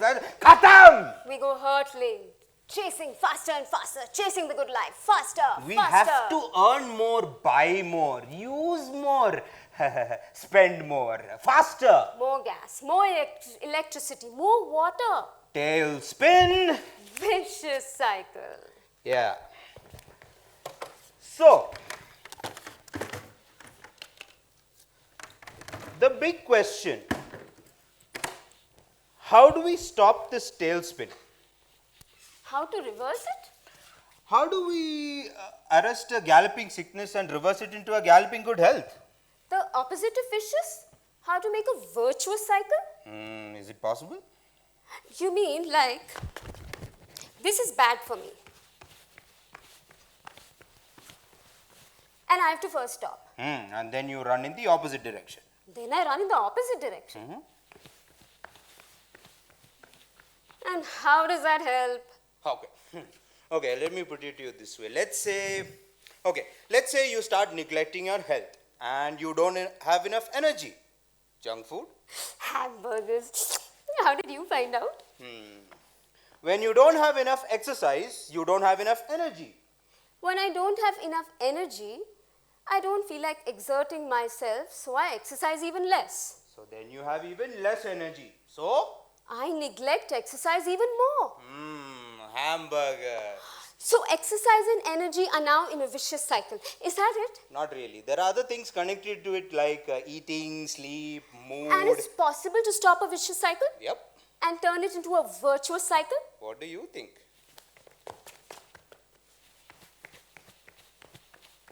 I'm feeling better already.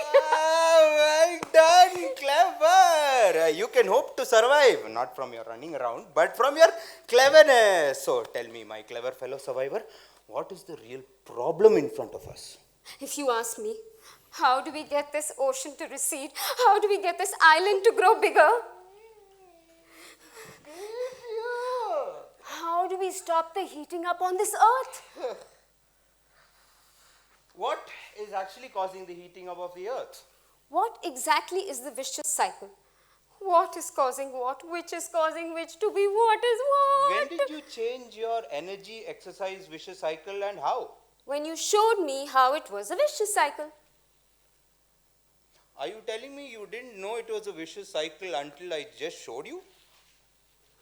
Are you telling me you didn't know what you're doing to yourself? I think I knew. But I didn't want to look at the facts. Okay. So why is the size of this glacier reducing year by year, day by day? Do we know? Or we don't know? Or we don't want to know? Or is it possible? Even if it is possible. Even if we think we know. Is it possible that the people around us don't want us to know? People who want us to buy more, spend more. Eat more and waste more. Our friends, our families, our neighbors. Taran, tata. The newspapers. Taran, taram. The magazines. Taran, taran. Taran. Taran, taran, taran, taran, taran. Tararara. The movies. You know what? We'll make a little more space here. We'll use our suitcases to push back the ocean.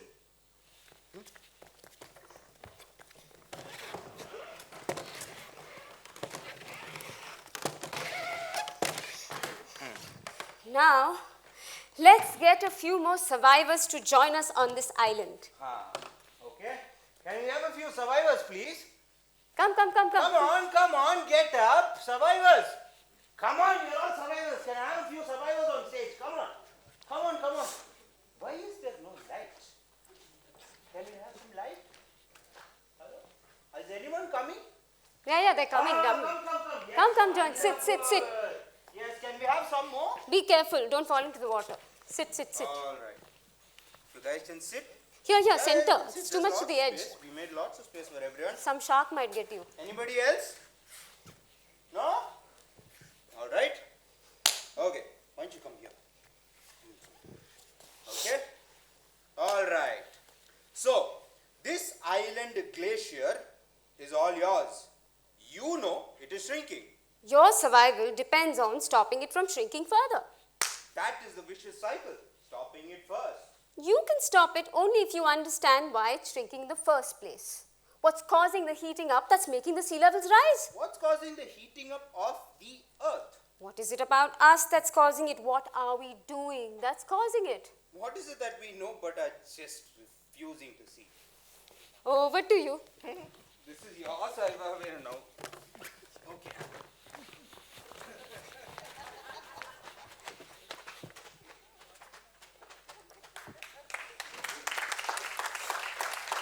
Thank you, BLT, for that wonderful performance. Can we please have Shri felicitate them? Can we please have both the performers on stage?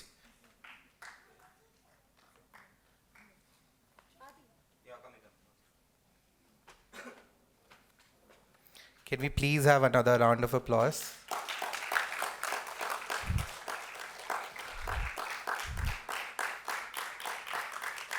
Shri, you can hand over the gift.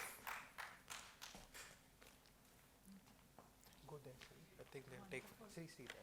Thank you. The photo is there.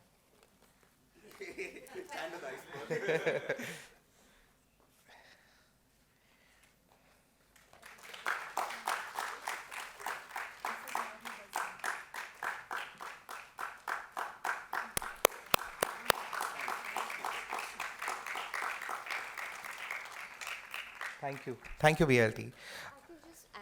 Yeah, sure. I just wanted to add a line that our director and the writer of this play, Vijay Padaki, was earlier. He had to leave, so he's not here.